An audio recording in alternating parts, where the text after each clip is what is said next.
Hello everyone, hopefully you're doing well today. Hopefully everything is good. We're back in a tech talk. Now, I decided last week to try and use the Premiere thing just to kind of work out how it all works when it comes to the YouTube stuff. And it seems like a lot of people put their questions in the live chat. And since I can't get access to that, or at least I don't know how to, then obviously we're going to miss them. So this time, what we're going to do is we're not going to do that because obviously we want to go through everything. So instead I'll just set this to schedule and then you'll see it then. The way that tech talks work is obviously you put comments in the description of the video that you see here, and then we go through them and we chat about or discuss the different things that have been going on.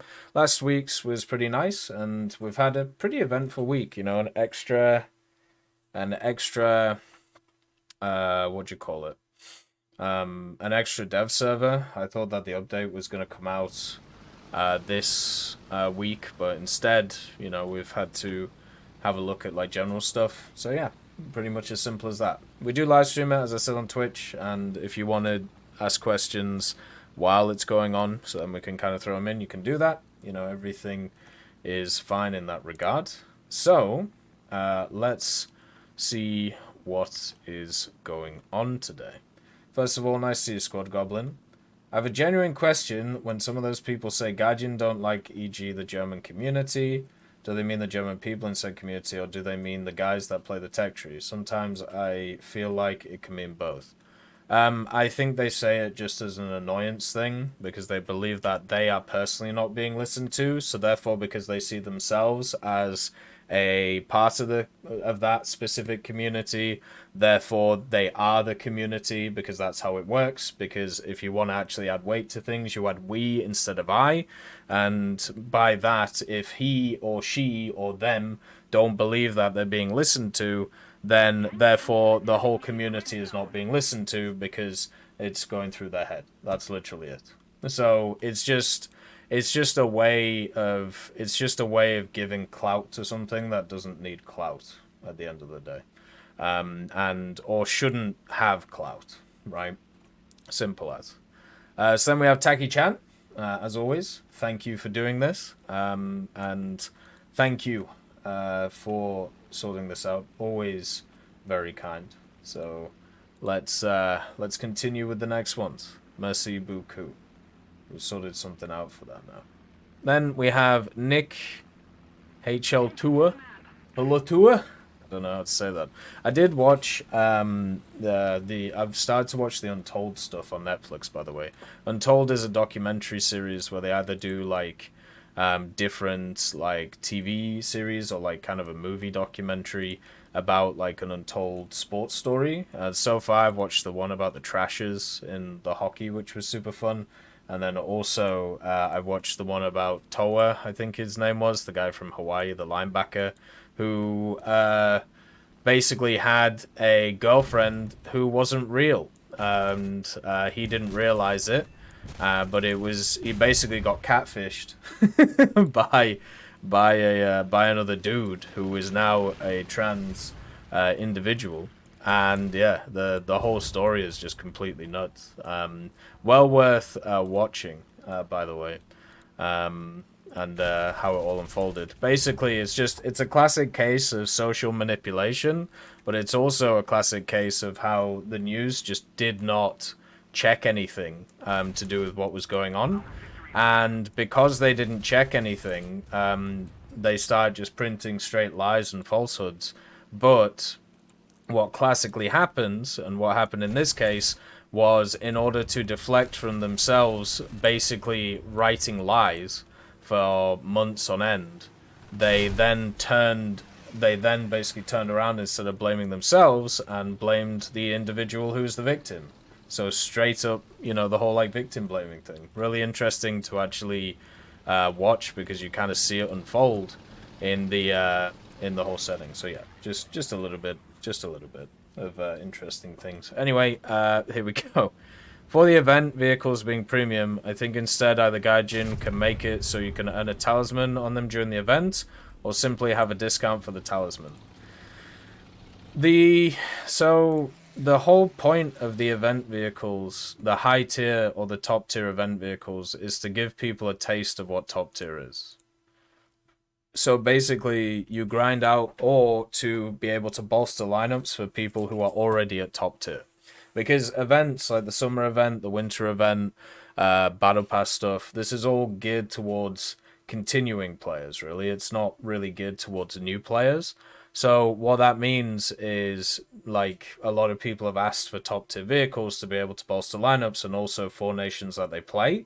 And so they're already invested, so you don't need to give them anything more. It's kind of like the login thing, right? Like when there used to be a lot of ideas which were passed to the developers, which were about trying to improve logins and trying to make them better. Like, oh, maybe at the 1,000 mark you get 1,000 GE. Why? Why would the company do that? Because they know that if you're at the 1,000th login, they've already got you. You've already probably paid money, or at least you're playing a lot, which is, good for the game, good for the business. The whole point of a logging in system is to keep people logging in daily. So it's already worked on you if you're at that amount, and you haven't given up. There was even a guy asking for retroactive rewards, based around ideas, because at the end of the day, it just comes down to I just want more free stuff. And when it comes to the high tier event vehicles, I would personally just wish they didn't exist. I think it would be much better if they were mid tier vehicles, which were premiums, instead of this, thing that we have to set up with high tier event stuff. But maybe we make the talismans cheaper, maybe we give them like half modifications. How about just stop it so people can't just buy their way into top tier? How about we just stop doing that? That to me sounds like a much better idea. So then we have Carl Marion. Hey Tech, hope you're doing well. Yeah, I'm doing alright. Everything's good. My question is, with modern missile destroyers being worked on, do you believe they will be at contradictory BRs? In Ground RB, we see World War II tanks sometimes fighting Cold War vehicles that are vastly superior. I'd hate to think of being the USS Iowa and being missiled from God only knows where. Well, the maps aren't big enough to worry about that right now, and I don't think they're really going to get that much bigger. The Iowa also isn't in game, and I think most people would rather be in the Iowa than a missile destroyer. I don't think we already have a missile destroyer in the game, by the way. The the Bravey, the Bravey exists. It's already there. Has been for at least an update now. So. And it hasn't been just crucifying, it hasn't just been crucifying all battle cruisers and battleships and cruisers and everything alike, right? It's just been there, chilling. And I've seen it a few times while playing Naval. It's okay. It fires 2 missiles, and that's about it. The main thing it does is it shut downs the air. The way also with the missile stuff, they can balance it very simply. So they just balance it by the reload of the missiles, which is what they've done with the Bravey. It takes ages to reload the missiles. So once you fired them, even if you are at distance, even if you're playing defensive, there's nothing really that you can do kind of on top of that. So I don't think the technology that is needed to put it into the game is already here. We've seen it in practice with the Bravey. The Bravey is not stomping everything around it. The Saeta as well did not stomp everything around it. And then also at the same time, you have of course the Douglas. The main thing that these things do is they shut down the air. They don't annihilate stuff like battleships, right?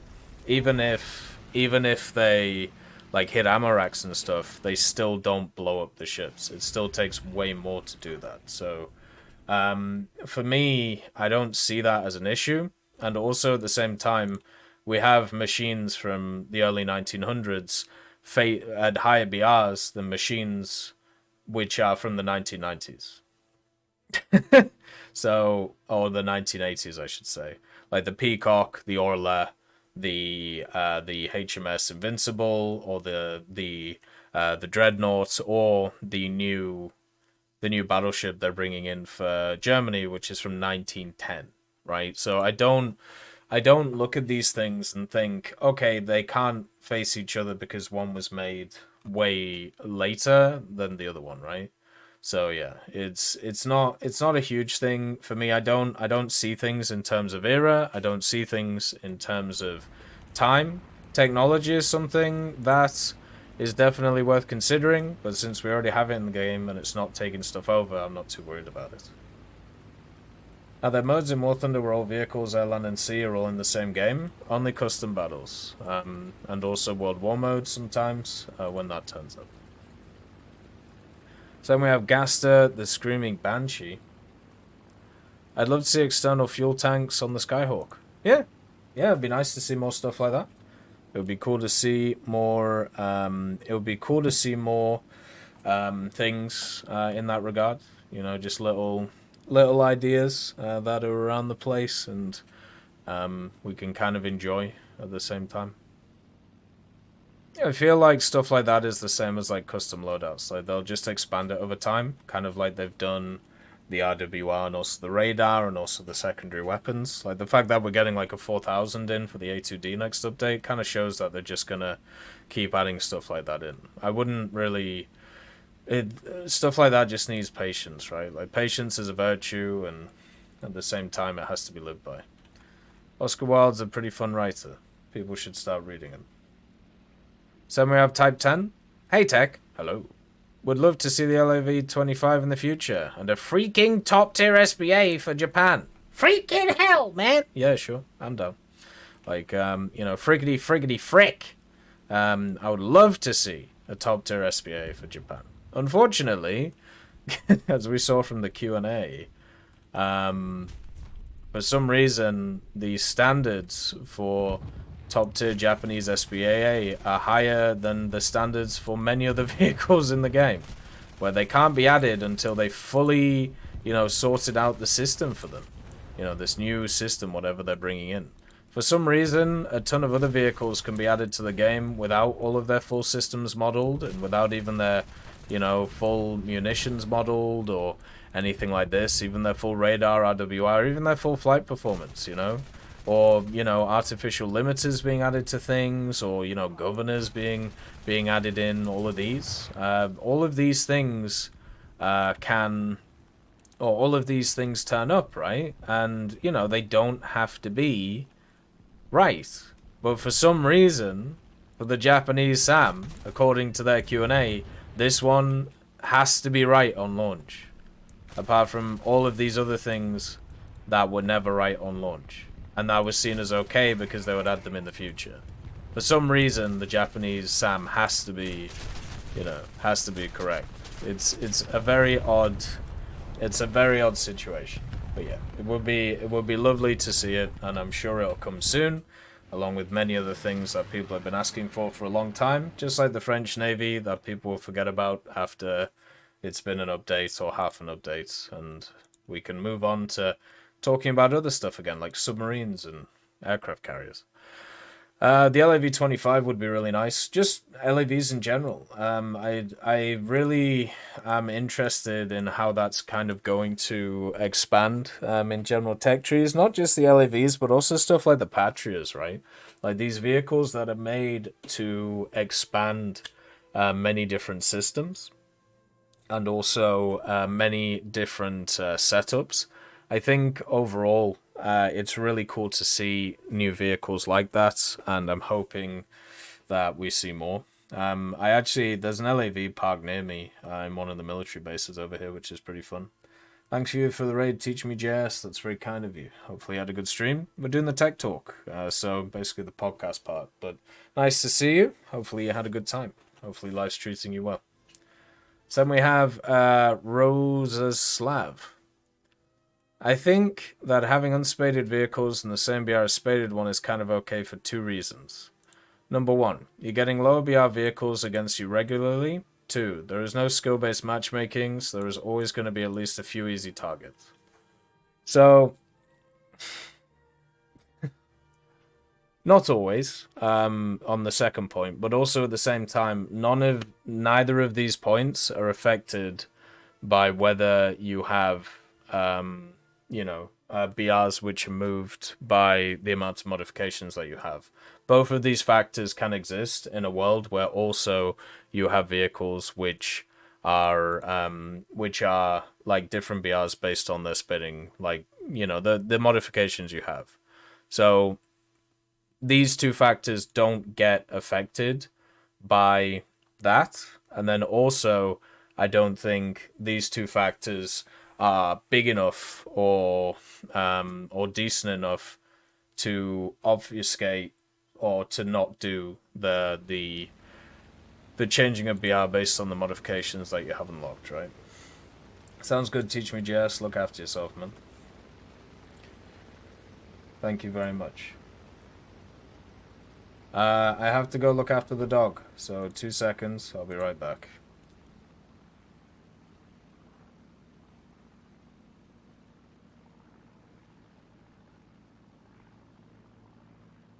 Attention to the designated grid square. Attention to the map.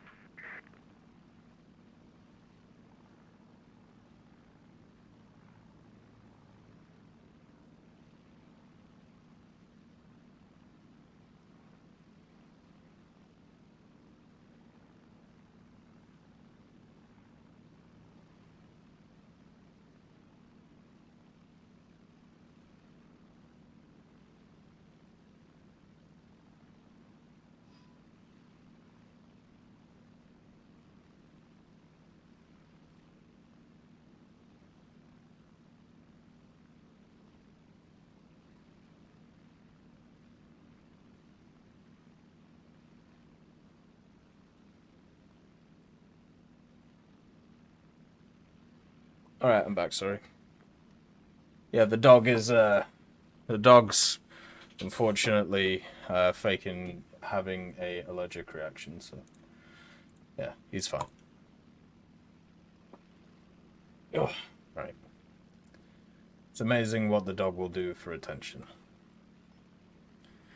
And then, yeah, so both of these points can exist outside of a world where that changes too. So it would just make it easier. Simple as that.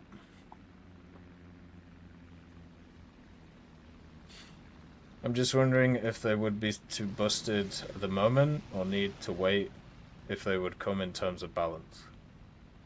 Will a BMP Terminator or its early object test vehicles? No, it'll be fine. I could add it in tomorrow. It would be okay.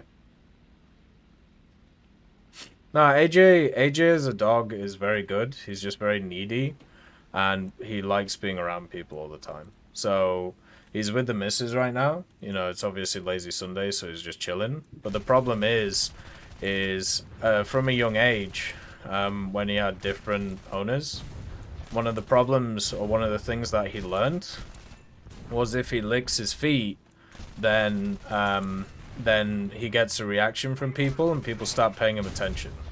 So he doesn't have any like allergic reaction to anything, but if you let him do it, he won't stop doing it, and he will lick his feet like blood red. He will just rip apart his feet.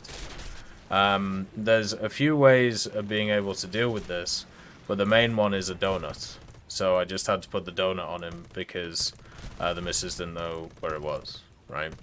And it's annoying as hell because like he's literally like causing himself damage for attention when he doesn't need to, right? And it's his only negative, really. Everything else about him is fine. It's just that he has trouble with. And it's because from a young age he learned that he could do it, and it was okay to do. Whereas for me, and you know, when I've trained animals in the past, that's obviously a big no-no. I liken it to how when you have a kid who doesn't have a fully developed nervous system. So if you don't know, there was actually these. I don't know if they were twins or if they were. I don't know if they were twins or if they were brother and sister. But basically, what they did was they just didn't feel pain. So their nervous system was underdeveloped, and they were fine in every other way. So, like, you know, they had a full-on, you know, setup when it came to the immune system. But what they would do from a very young age is, in order for people to pay attention to them, they learned to, like, break their bones. So they would literally sit there and would just break their fingers to be like, hey, I'm over here. You know, like, come and see me, right? And that means that they, at least the last time I saw or looked into it was like 5 or 10 years ago, and they were like in their mid-20s, and they had heavily, like, they had crazy arthritis, right? Because, of course, you can't just constantly break your bones, right? Let's see if I can find it.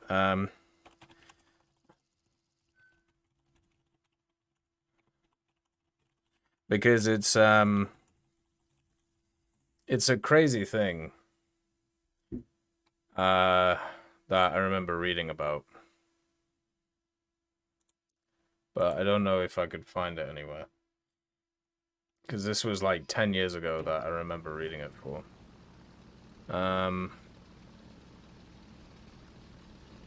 Let's see.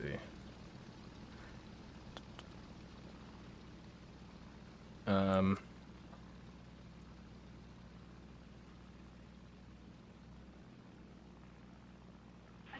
to the designated grid square. So there was like two separate people. And they were like brother and sister. But unfortunately, there are millions of articles about how to treat stuff. There we go, found it. Found it. It was from the UK. Yeah. I know this is a bit of a tangent, but yeah. It's worth thinking about because it's something that you have to watch out for when it comes to dealing with people who have setups like this. So if you have a look on this is from themirror.co.uk. Meet the brother and sister who feel no pain and broke their own bones to get parents' attention. This was from 2010, so we're talking like nearly 15 years ago. So when Vicky and Paul Waters were youngsters, they didn't throw their toys around during tantrums. They had a much more shocking way of getting their parents' attention. They'd burn themselves and break their own bones because they couldn't feel pain. Paul 25 and Vicky 24 can feel sensations like wind temperatures and pressure, but they have no idea what being hurt is like. Their ordeal has resulted in them breaking nearly every bone in their bodies at least once. Right? And if you read the rest of the article, it talks about the fact that now, even though they're like mid-20s at that time, so like they're what, like mid-30s, like nearly 40 now, if they're still alive, their bodies are just messed because they just, like, you know, even though they don't feel the pain of what they're going through, like they just their bodies just can't move because they bust them up so much. So yeah, knowledgeable tidbit of the day, I suppose. So then we have Doomed. Let's just do this first. But yeah, so you got to be super careful with stuff like that, and it's also a very good point where people, you know, when people say stuff like, well, wouldn't it be cool if we didn't feel pain? Or, you know, when people have like those thought experiments, like, oh, well, what happens if you got rid of like the sensation of touch? Like, what would that feel like on the body? Well, there you go. Like, literally literally you have people there who have not got a specific sensation, and it turns out kids can be kind of stupid, and they will do stuff that they don't know, like, you know, why it's happening or what it's happening, but they know it gets attention, so therefore they're going to constantly do it, right? So yeah, it's kind of crazy. God damn it. Thanks for your reply, Tech, from DoomT62. If Guardian won't return stock APF SDS, would reducing the cost of Tier 1 APF SDS rounds in line with the reduced part of FPE be a good compromise?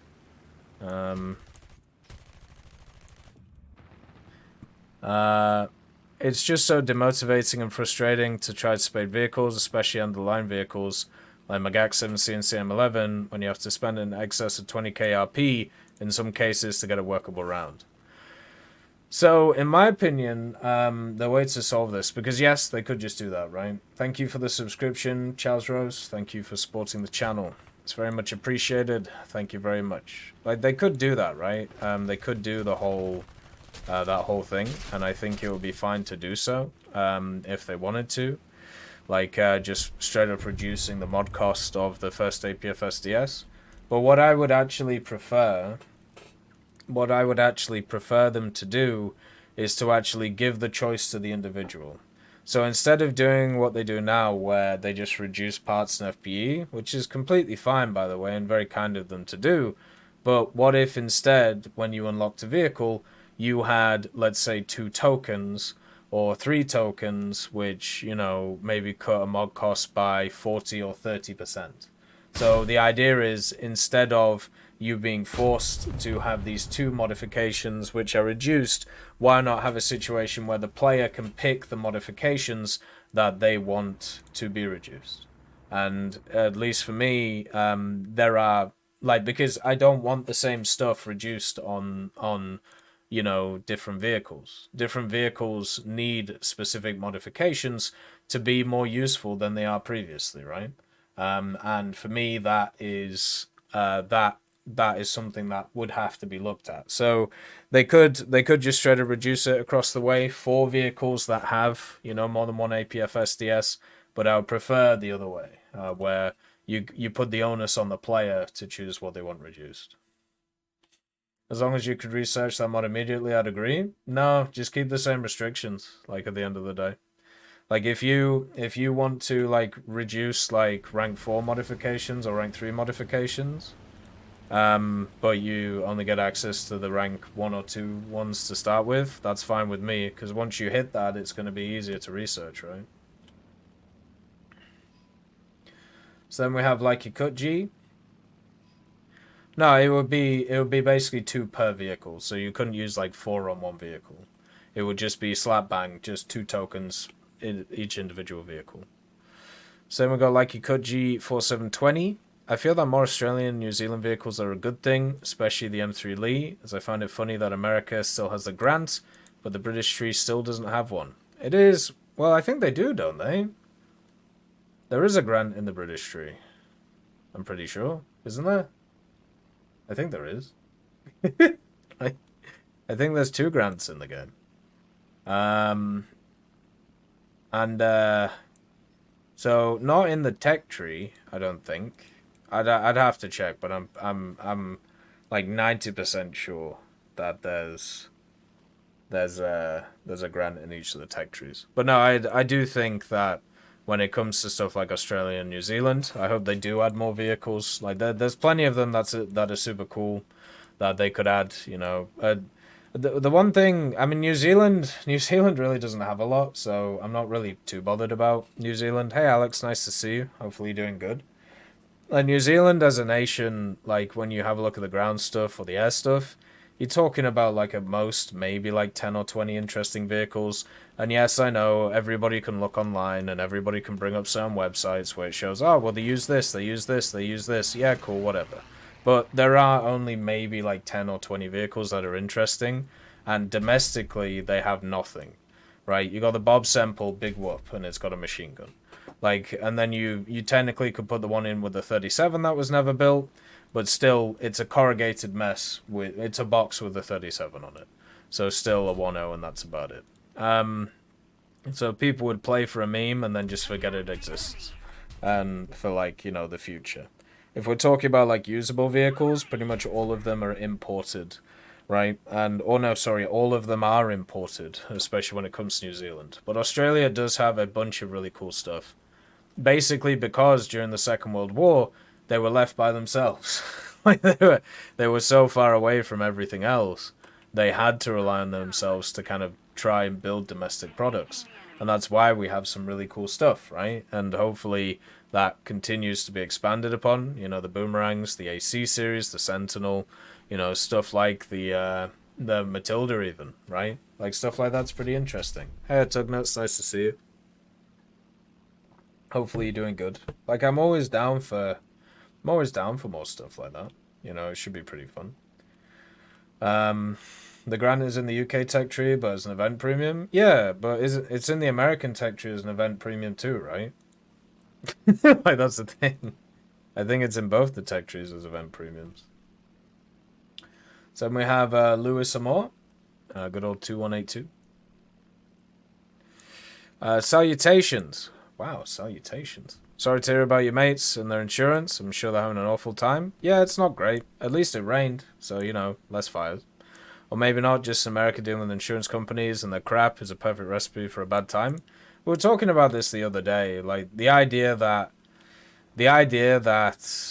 insurance is like a for-profit business is just crazy to me. Like, oof.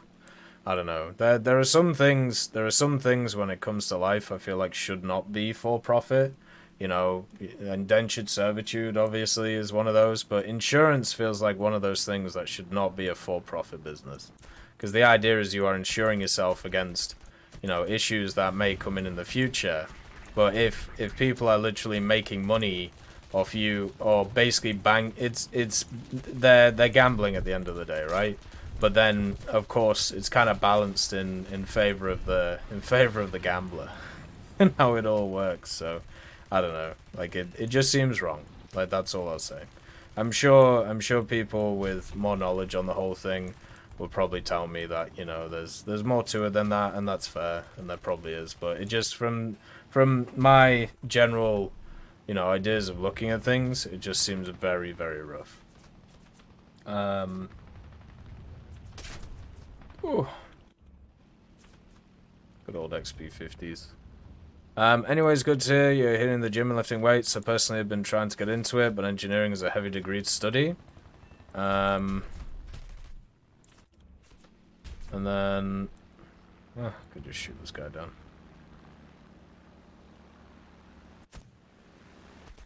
Yeah, when it comes to engineering, or even like what I did at uni, like, yeah, it doesn't really give you a ton of time to do other stuff. The things some of us college students do during university are not good for the health in any way. No sleep for 3 days, forgetting to eat, and only a 5-hour nap and the whole ordeal. Anyway, sorry for the random college tangent. It's all good. Like, it's your experiences. But no, I agree. Like, there's a lot of stuff that's done at university that is definitely not healthy. At least in my opinion. Like, I'm sure some people, like, made it healthy.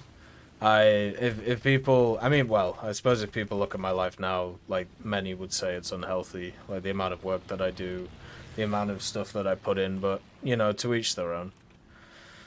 At the end of the day, right, let's go over here.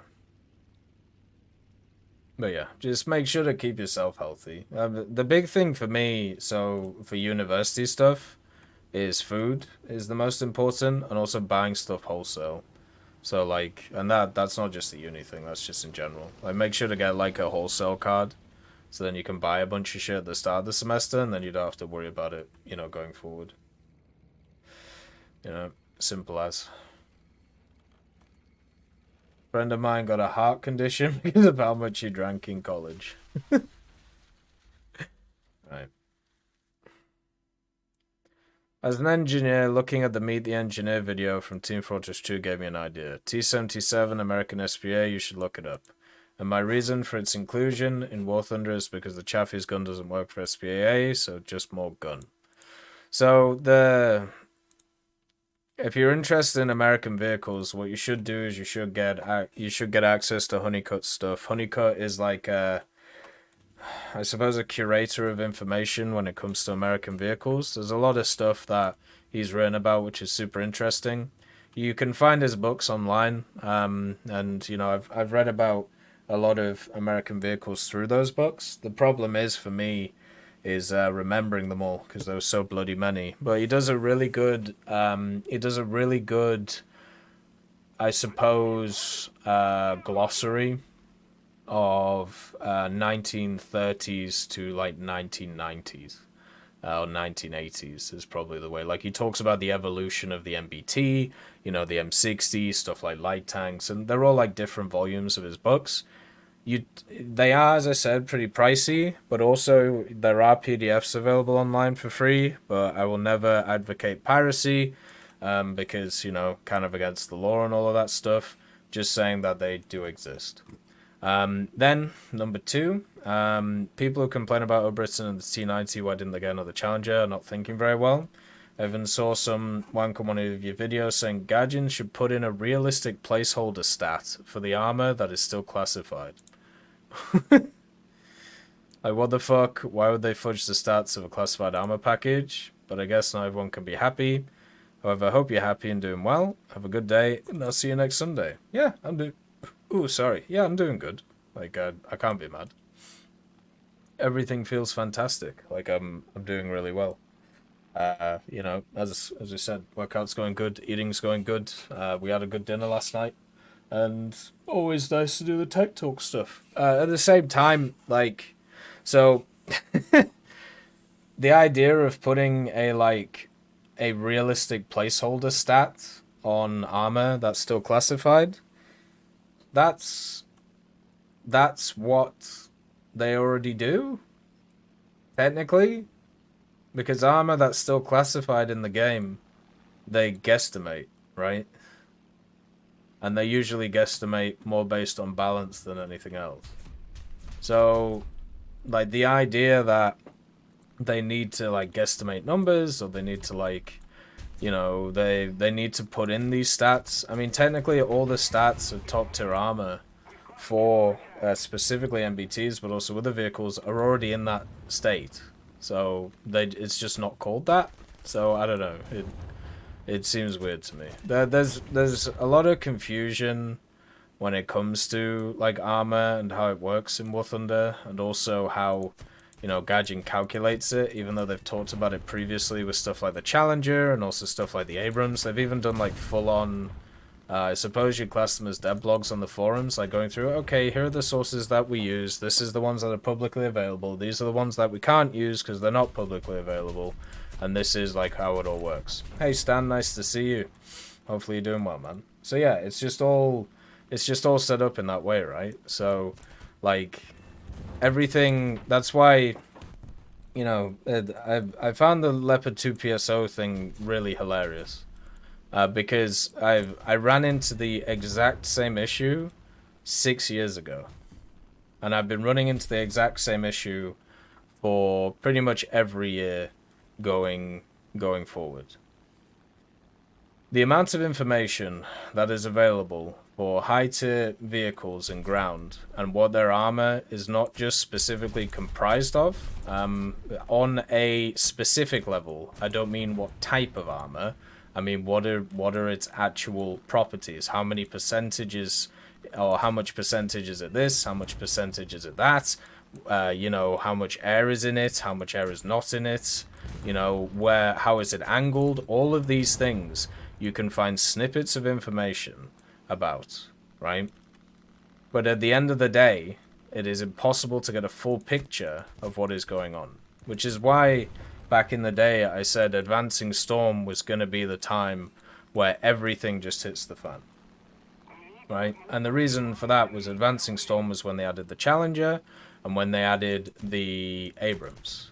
And also the Leopard 2K, funnily enough.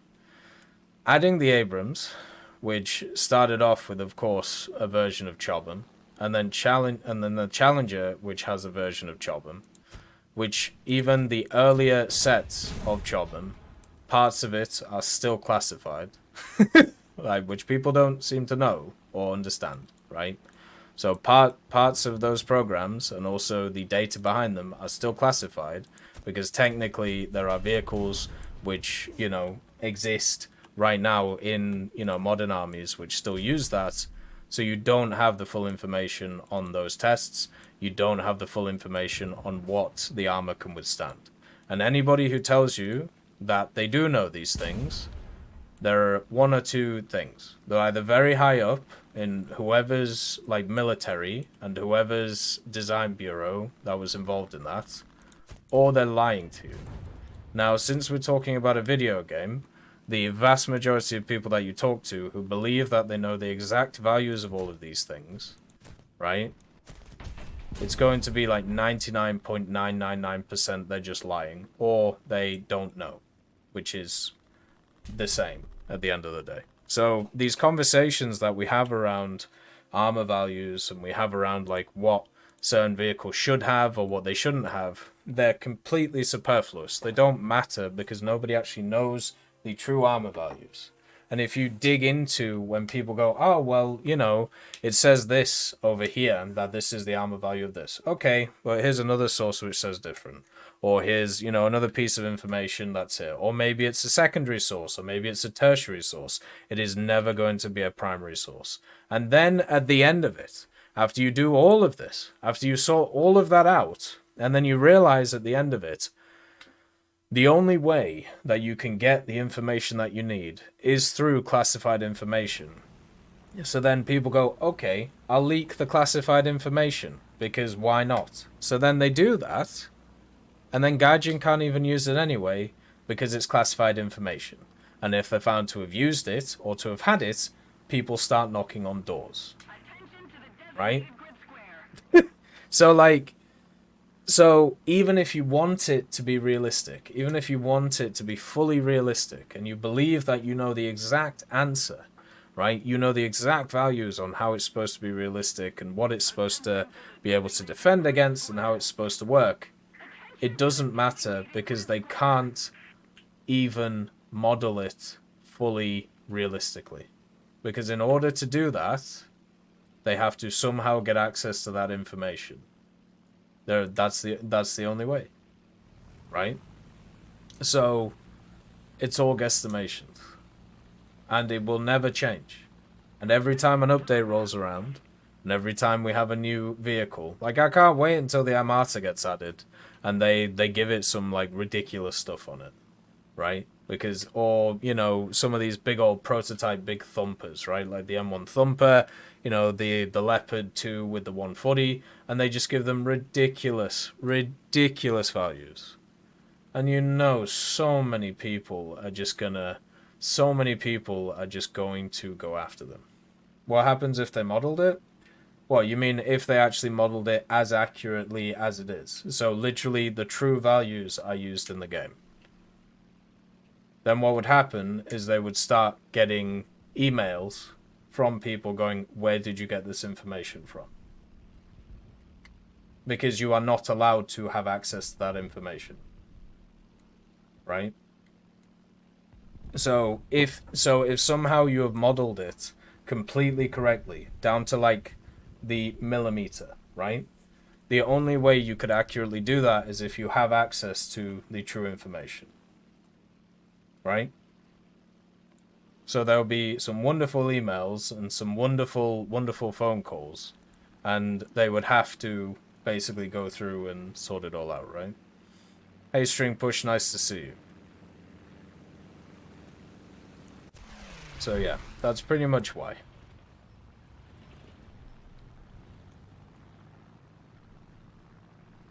So then we have RT Eden. So let's have a look at RT Eden.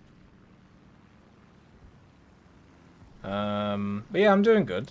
Like, we're just having a bit of fun in good old War Thunder, doing the tech talk. Hey Tech, hello! Before asking my question, I briefly want to thank you for the massive amount of time you sacrificed as informed in the game, while being a reliable and straightforward source. Looking these things up on your own would be practically impossible, so your service means the world to us, not only in War Thunder but also in other games. That's all good. You know, I enjoy it. It is... I was thinking about it the other day, because I was talking to the missus about it. I don't know how somebody starts off now and pretty much does all the stuff that I do. Because, first of all, you have to do it for pretty much no money. Unless you know, clickbait the absolute ever-living crap out of everything. And then also at the same time, like, you know, you basically just lie to people about things. And then also at the same time, like you on top of it have to know exactly where to look for everything and just keep adding stuff on top of each other. It would be super hard to do. Like I feel like if I didn't start this stuff when I did, which obviously is many years ago, I think it would be very hard to start it now. They should take the risk so Germany doesn't suffer anymore. True. A1 only 234. Nice to see you. Hopefully you're doing good today. Like, I don't know. Like, I don't know. Did a Gaijin employee confirm that this vehicle's coming? Or, vehicle's coming, you know. But yeah, it's just a bit silly. Theoretically, if they were still located in Russia, there wouldn't be much countries could do if they did use classified materials, besides banning the game due to not being able to go after them in Russia. However, this is absolutely not a brilliant idea by any stretch of the imagination. Yeah, exactly. It's like, theoretically, they could do nothing apart from destroy the business in the game because it won't be available anywhere. Like, come on, like, it's, yeah, theoretically, they can't shut down the business or they can't arrest anybody. They can just make it so the business is completely unprofitable and it would have to close anyway. Like, and everyone would lose their livelihoods. But they're also not located in Russia, and they're an international company with offices all over the world. So yeah, there's that as well. Anyway, to the actual questions. How possible is the implementations of different BRs for aircraft in ground and air battles? As far as I know, Gaijin said it's impossible, but they have surprised us many times with things they said they would not do. What's your take on the whole thing? Can they do it? Yes. Yes, they can. Would it require a lot of work? Yes. Yes, it would. But it could be done. Okay. They've even said themselves it could be done, but they get stuck on the first stumbling block. So whenever an idea is thought of, at least when it comes to Gaijin, the first thing that is looked at, which is correct, like this is how you should do it. Is it actually worth doing the idea? Right? Is it worth pursuing this idea? Like, is there a need for the idea? Yeah, because sometimes, like, you know, stuff gets added to the game and it's kind of random, but it only improves it, even if it's in a small incremental way. And according to Gaijin, in one of their Q&As they did, it was either this year or last year, they said even before, like, you know, creating a system which would separate the BRs, which, you know, we were told was impossible to do, just like many other things, they said that the efficiency of the vehicles in War Thunder, so aviation vehicles, was the same across all game modes. So that means a vehicle like the B7A2 has the same efficiency in ground as it does in naval as it does in aviation game modes, which is completely rubbish.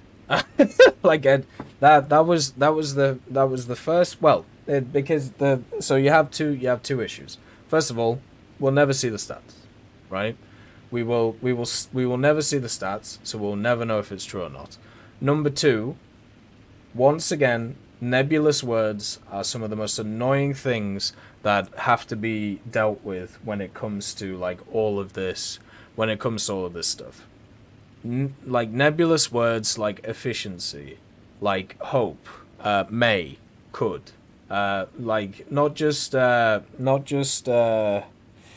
are the words called? I call them placation, but they actually do weasel words. Weasel words, something I used to bring up a lot. Weasel words. This could happen. This probably will happen. This may. It's basically putting a statement with a qualifier. So then, if it doesn't happen the way that people want, then people obviously don't get mad. But they get mad anyway now. So it literally doesn't matter. The thing with that statement is I just find it very hard to believe that it's true, at least in the way that I picture it. And it's one of those, one day when maybe in the future, I don't know when, but I think what I'm gonna try and do is I'm just going to try and reach out to some of the guys that I know at Gadget and like, hey, so let's have a sit down. You know, we can do it live or we don't have to do it live. I don't really care. And just sit down and talk through some of these things. Like, get some of the decision makers for like an hour, give them just like a bunch of questions, and be like, okay, so what did you mean by this? What did you mean by this? And then have like follow-up questions on it. Because there's so many words. And I honestly don't think it's a translation thing. Because a lot of the high-end gaijin guys know English very well, right? And I know it's believed that they don't, but they do. Because once again, it's an international company, and that would be one of the things I would like to ask. So when it comes to what you believe is the efficiency of these separate vehicles and that they're equalized across the game modes at the same BRs that they're playing at, like the first thing is you have like. Do you think like, well, what factors are you taking into account to push this idea forward? Like what goes into the efficiency analysis? And then also at the same time, do you think what is actually affecting this is people are not taking them into those specific matchups that are bad because they know, or because they know that it's that it's already bad, so why would they bother? So for example, like if you balance by statistics, right? Which, you know, a decent amount of War Thunder is balanced by statistics, and I think it's actually the best way to go. But if the vast majority of the game is balanced by statistics, what happens when you have vehicles which just sit at a BR because nobody plays them, but also at the same time, the people who do play them are, you know, people who really like the vehicles, so they do really well with it, so therefore it either goes up or it stays the same when it actually should go down. Because the only way you can actually get proper statistics on it is if you put it down in BR and kind of invite people to play it. So it gives you like I suppose a ghost image of what the vehicle is, because you're not giving it like its full opportunity or its full potential to be used more, right? It's just the whole thing in like statistics, right? It's like the Wellington thing. Yeah, stuff like the M41D, but it's like the Wellington thing, right? Where you have like they realized, I can't remember what it was called. It's survivorship bias or something, where they had a look at like a bunch of Wellingtons that were coming home and where they were getting shot at, and it showed that in certain areas such as the fuselage and the inner wing they were taking a ton of damage. So therefore they wanted to reinforce those areas of the wing and also the fuselage so it would take less damage. But the problem with this is they were actually getting home. Those were the ones which were turning up, and those were the ones which were getting back. Whereas when you have a look at the ones which weren't, they were the ones which were actually losing their wingtips, which were losing their tails. So counter to what you were actually seeing with your eyes, it was actually much better to do the opposite of what you were seeing. Because of the fact that like additional context was put into it. So that actually led to a lot more Wellington surviving instead of what would have happened, which is the same results going forward, which is the way the Wellington was dying was exactly the same way because you didn't strengthen the parts that needed strengthening. What if something like that is happening with these stats, where you have vehicles which are not used specifically in different game modes because people already know they don't fit very well, and, you know, add a lower BR in that game mode, maybe it could be pretty useful. But, you know, once again, like my opinion is when I look at the strengths of vehicles, especially stuff like light bombers and also general strike aircraft and attack aircraft, their usefulness in ground and naval, obviously depending on them and not the whole class, is more than the standard aviation mode. Where in aviation, what has happened is we now have a lot more vehicles which are general strike aircraft, which can, you know, change the game a lot, and also with the way that a lot of people play now, where basically just a bee's nest in the center of the map, it means that a bunch of vehicles have gone out of favor, which were very positive for a long time. And now, you know, they're a bit more useful in other game modes because of the way that they're played. So, yeah, I find it very odd. I would personally, even if all of these vehicles, let's say every single vehicle that they've looked at has exactly the same efficiency in all of the different game modes, you know, when it comes to realistic, so ground realistic, naval realistic, air realistic, I would still want them to have separate BRs, even if all the BRs are the same across the board, because then you would have, you know, 3 sets of different statistics instead of looking at, you know, instead of being able to only balance by 1 factor, now you're able to balance by 3, which must be more positive than previously. And as long as the manpower is there, as long as you know, people are looking at the right stuff, that is going to be more positive than what we've seen previously. So yeah, that's pretty much it at the end of the day. And then the other one, oh, I survived. Maybe we can get another one. Nice. Sorry, I just need to... We have a special to get bomber kills, and they're moving the SB2C down in BR, so we're doing kind of like a victory run of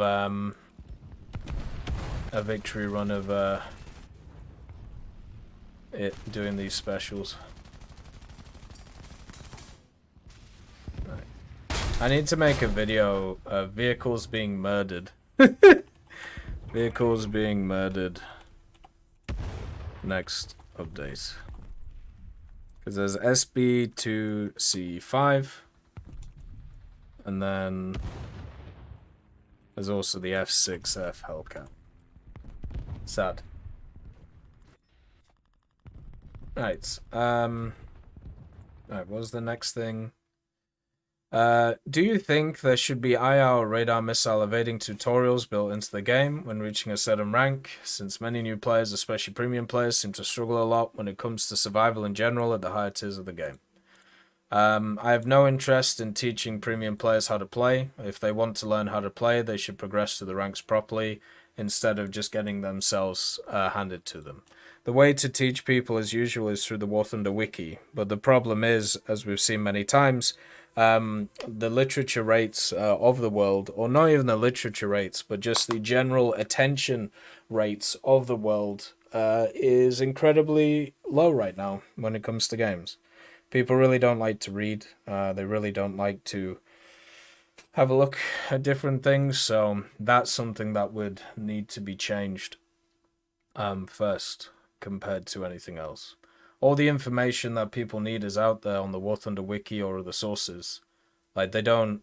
in-game tutorials aren't needed, because people would just do exactly what they do now, which is not pay attention. Especially if they're new players. They're just not going to know. Maybe don't be a new player and buy a top tier premium. Maybe you'll have a better experience. So then we have a Frixian player. Hi Tech, hello. I think it would be a good idea to shorten the kill cam. Like, it should just show the last, let's say, 100 meters of the bullet trajectory, then not follow your killer to show where he is. This would be a way to reduce getting revenge bombed. Greetings from Switzerland. Hello. P.S. You should visit the Military and Fortress Museum in full Rudenhall. I will do eventually. Probably in like 60 years, but I'll do it. Like, but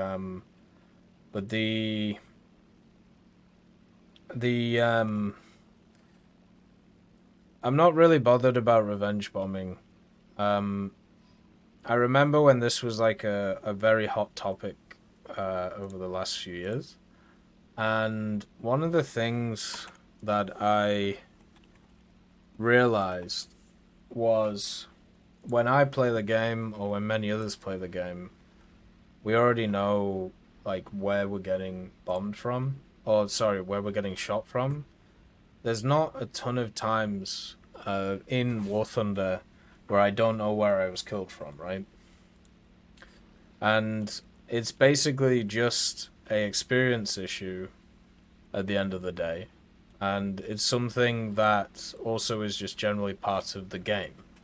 sometimes people are in positions where you just can't dig them out, right? Like, and it's very hard to deal with them. And what ends up happening is instead, you know, people can just sit there with very heavy vehicles, especially in a down BR, and there's nothing that can be done about them. And I just don't want a world where that exists, because I've been in that world before, and it's not a very positive world. We already see it, like, going in right now, where they're trying to make heavy tanks meta again.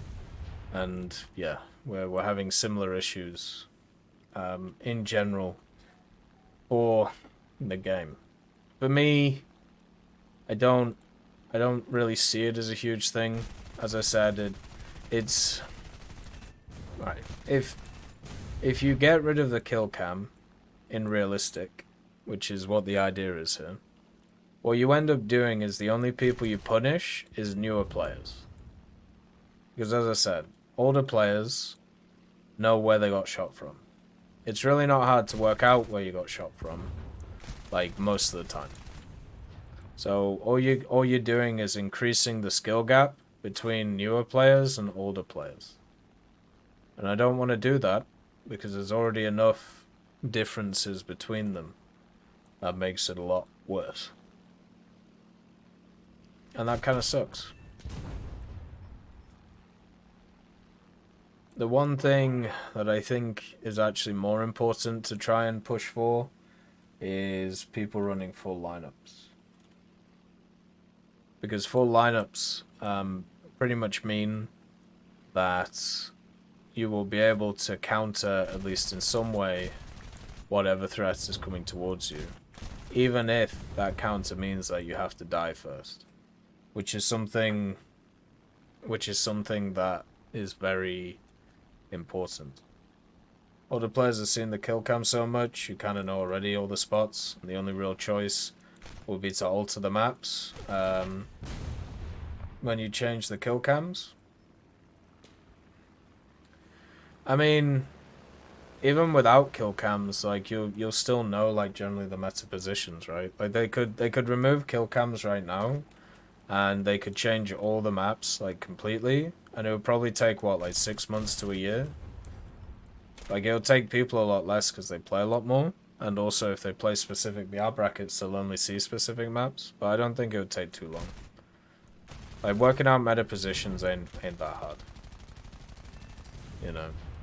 It's just about sidelines. But if you run a full lineup, how will you bitch and moan and up tiers? True. We need to give people an out. They've always got to be annoyed. So yeah. There we go. You think the update was originally meant for this week? The shooting range featured the MiG-29 SMT. They don't usually feature unreleased stuff, right? Yeah, I think it was. So when I think about it, right, this dev server that they just did is so weird. Because it was... The dev server that they did feels like the update live server. Wait, how do I put this into better words? So, when they released the dev server on Monday or Tuesday, I have a feeling that felt very akin to when an update goes live in War Thunder standardly. And then what they did is they did the changelog fixes a day later, which is what they always do with updates when it comes to the live server. So I've got a feeling that was going to be the production server. Now, did they by accident put it on the dev server instead of live? No. I think what this would be seen as is a final draft of what we're going to see in the update. Now, I might be completely wrong. Like, if it comes out and there's more stuff in it, and, you know, fair enough. But if it comes out and everything is exactly the same as it was previously, then, like, you know, on the last dev server, then I think maybe we have a new system now. Like, instead, like, and that's another question that we have to go through with people. Are people okay with waiting an extra week for something if, and that's a big if, by the way, because we don't know if it's true or not. If the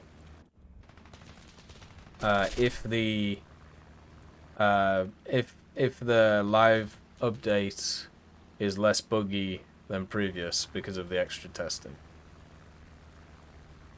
And that can only be found out by next week. Like, will it be less buggy? Will we have like the same system?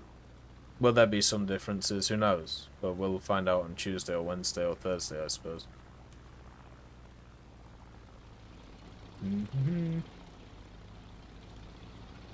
Sorry, I'm just doing this.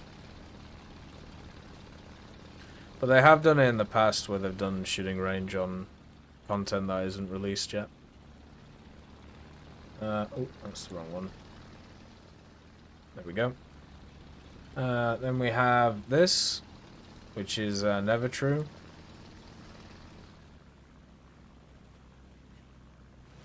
Hey TEC, hello. Thank you again for giving your thoughts on my previous comment suggestions. Made my day. Anytime. That's what we're here for. This time I need a little tip. How can I identify enemy vehicles easier when playing ground sim? I'm mostly struggling with captured tanks. Yeah. It's not just you, brother. It's not just you. This time, I mainly play US, and while driving through the desert in my T30, I saw a Hellcat in like 200 meters from me. I remember that Italy is on the enemy team, and thinking that it's an Italian Hellcat, I started to MG it a bit and kill the commander. Turned out, it was an American Hellcat. Told him I was sorry, and he was like, don't worry, he was useless anyways. Yeah, that is a problem. And it's been an issue for the longest time. I don't know, honestly. I have no idea how you solve that or how you fix that. I suppose the only thing you could do is, like, mark on the map and ask, you know. Is there a command for that? I remember there was talk of adding a command for that. Basically, you would, like, hit a command and then it would kind of show you if a vehicle was, like, yours or not. But yeah, the ways that you can identify this is through crew models, specifically on the Hellcat, which I know is very hard to do. The camouflage that it has, if the person hasn't obfuscated it, which if they're trying to be sneaky, they will. Or if they decide to shoot at you. So, yeah, it's really not the easiest to deal with. I don't think captured vehicles or leased vehicles or vehicles like that should really be in Sim for these reasons. I still remember back in the day when there was a bug in Sim where it showed you the wrong camouflages. So you could have, like, let's say a Hellcat, and it was Italian, and then it had the American skin on it. So that was really fun.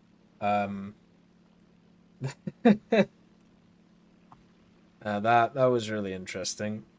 But yeah, I don't know. Like, there's plenty of ways they can solve the issue. It's just, is it worth doing?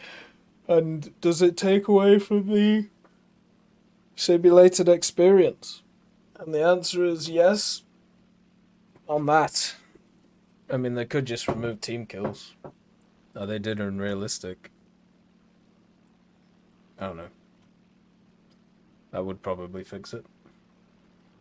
So then we have Abby. Good old Abigail. Nice to see as always. Okay. So you have your party composed of a warrior, archer, sage, and summoner. You have to be one of these classes. Which would you play in this party and why? I would definitely go with the summoner, just because I think it would be the most fun. Whenever I've played like RPGs, I've always liked characters who could either change themselves into different things, or characters who could resurrect stuff, or characters that could just reanimate or just animate things. I always found it a lot more fun to do stuff like that. I remember even playing like Skyrim, where you had like there was an ability, it was like tame animal or something. And what I would do, because so on my main playthrough of Skyrim, I never used fast travel, so I would walk between everywhere, which was actually pretty fun, and I still enjoy doing it. I feel like at some point when I retire, like from everything, that's what I'm gonna do. By the way, I'm just gonna play like RPGs and just gonna do stuff like that, and just kind of chill.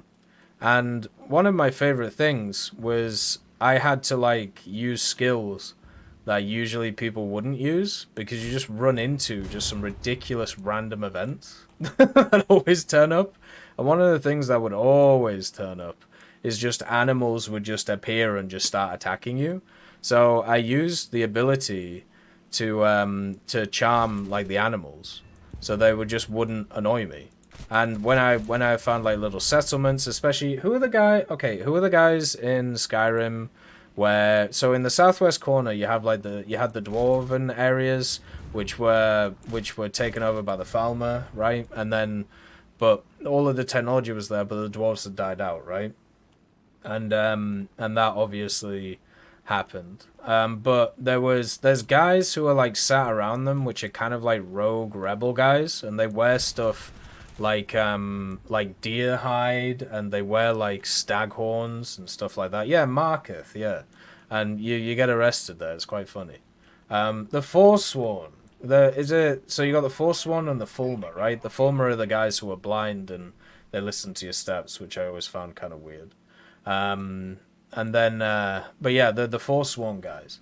So, like, going through those areas and trying to get to those, like, cities, you would always run into, like, camps. So, it might be a Stormguard camp, might be, whatever the other one was called, I can't remember. Or you'd run into Forsworn, or you would run into bandits who were just trying to kill you, or just vampires. If you had the DLC, they'd just wander around in packs and just go after you, because for some reason...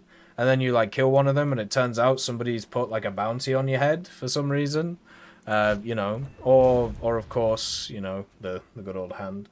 So you'd have all of these things that would just kind of turn up, and that meant that I had to like use shouts which were a little bit more based around, survival, and taming animals was one of them, and also animating stuff. Or reanimating stuff was like another thing, especially with like some mods and DLC stuff. And I always found that so much more interesting to do. So yeah, I would turn up, I'd summon an ogre, and then I'd just watch it, and then just make sure it stays alive, and things like that. That would be a lot of fun. Hey Rocket, nice to see you. Did the Bengals lose? Let's see. But yeah, stuff like that would be super enjoyable for me. Oh, diggity. There you go. I finally have the first F-16. Even though I've basically just been playing mid-tier aviation like this whole time. God damn. So we have Away With You, Val Beggar. Hey Tech, thanks for the nostalgia hit. It's really funny to think about how War Thunder was so many years ago. So many things have changed that it's hard to explain to people back in the day. Ground and naval techs weren't a thing, and the graphic effects were close to World of Tanks and the realistic look and sound we have today. Yeah, and there was just a lot less mechanics and obviously different bugs and stuff. It is kind of crazy. The game changed a lot, thankfully for the better, or mostly for the better, because it's still frustrating to see that some of the BS happened years ago can still happen today, like how sometimes shells bounce off a surface, like we're in a cartoon and one shots a tank in the most bizarre way, or the total opposite, where a shell that should pen somehow bounces or just disappear because of magical pixel. It's even funnier when the tank that bounced disappeared the shell is a paper tank, but nonetheless, the game is a beast today, and even if we all complain about it, the game is still successful and overall enjoyable. Anyway, hope you have a great week, Tech. Same for anyone else reading. Agreed. It's still a really fun game and will continue to be a fun game. But there's a lot of enjoyable stuff in it, and that will obviously continue, which is great. The simple thing is I feel like a lot of the issues that have propagated over the years are more down to the fact that you have this weird servant-client relationship that War Thunder has, that many other games don't. And also, a lot of the games that do, which are FPSs, many of them deal with automatic weapons, right? So you're usually firing more than one shot in a very small period. Whereas in War Thunder, you can fire a shot and have to wait like 20, 30 seconds, or maybe 10, 5 seconds even, to reload another one. So if you miss that shot in a really weird way, and even though on your screen it looks like you hit, but on the server side it didn't hit, it looks super weird. And, you know, the whole like ghost shell thing, it's a lot better than it was. Like, and, you know, that's obviously great. But yeah, it's one thing that I feel like will never get truly fixed because, well, in order to fix it, you have to play on 0 ping, which, you know, none of us do. Or, well, I've seen some people on like 2 ping, so basically they have the server in their backyard. But yeah, it kind of sucks, but, you know, every game has blemishes, and I don't think I know of a game that's as complicated as War Thunder's, or even close as, like, think about how many like moving parts War Thunder has, and I don't know a single game that works as well as War Thunder does with, like, ratio wise to how many moving parts there are, if that makes sense. Kinda nuts.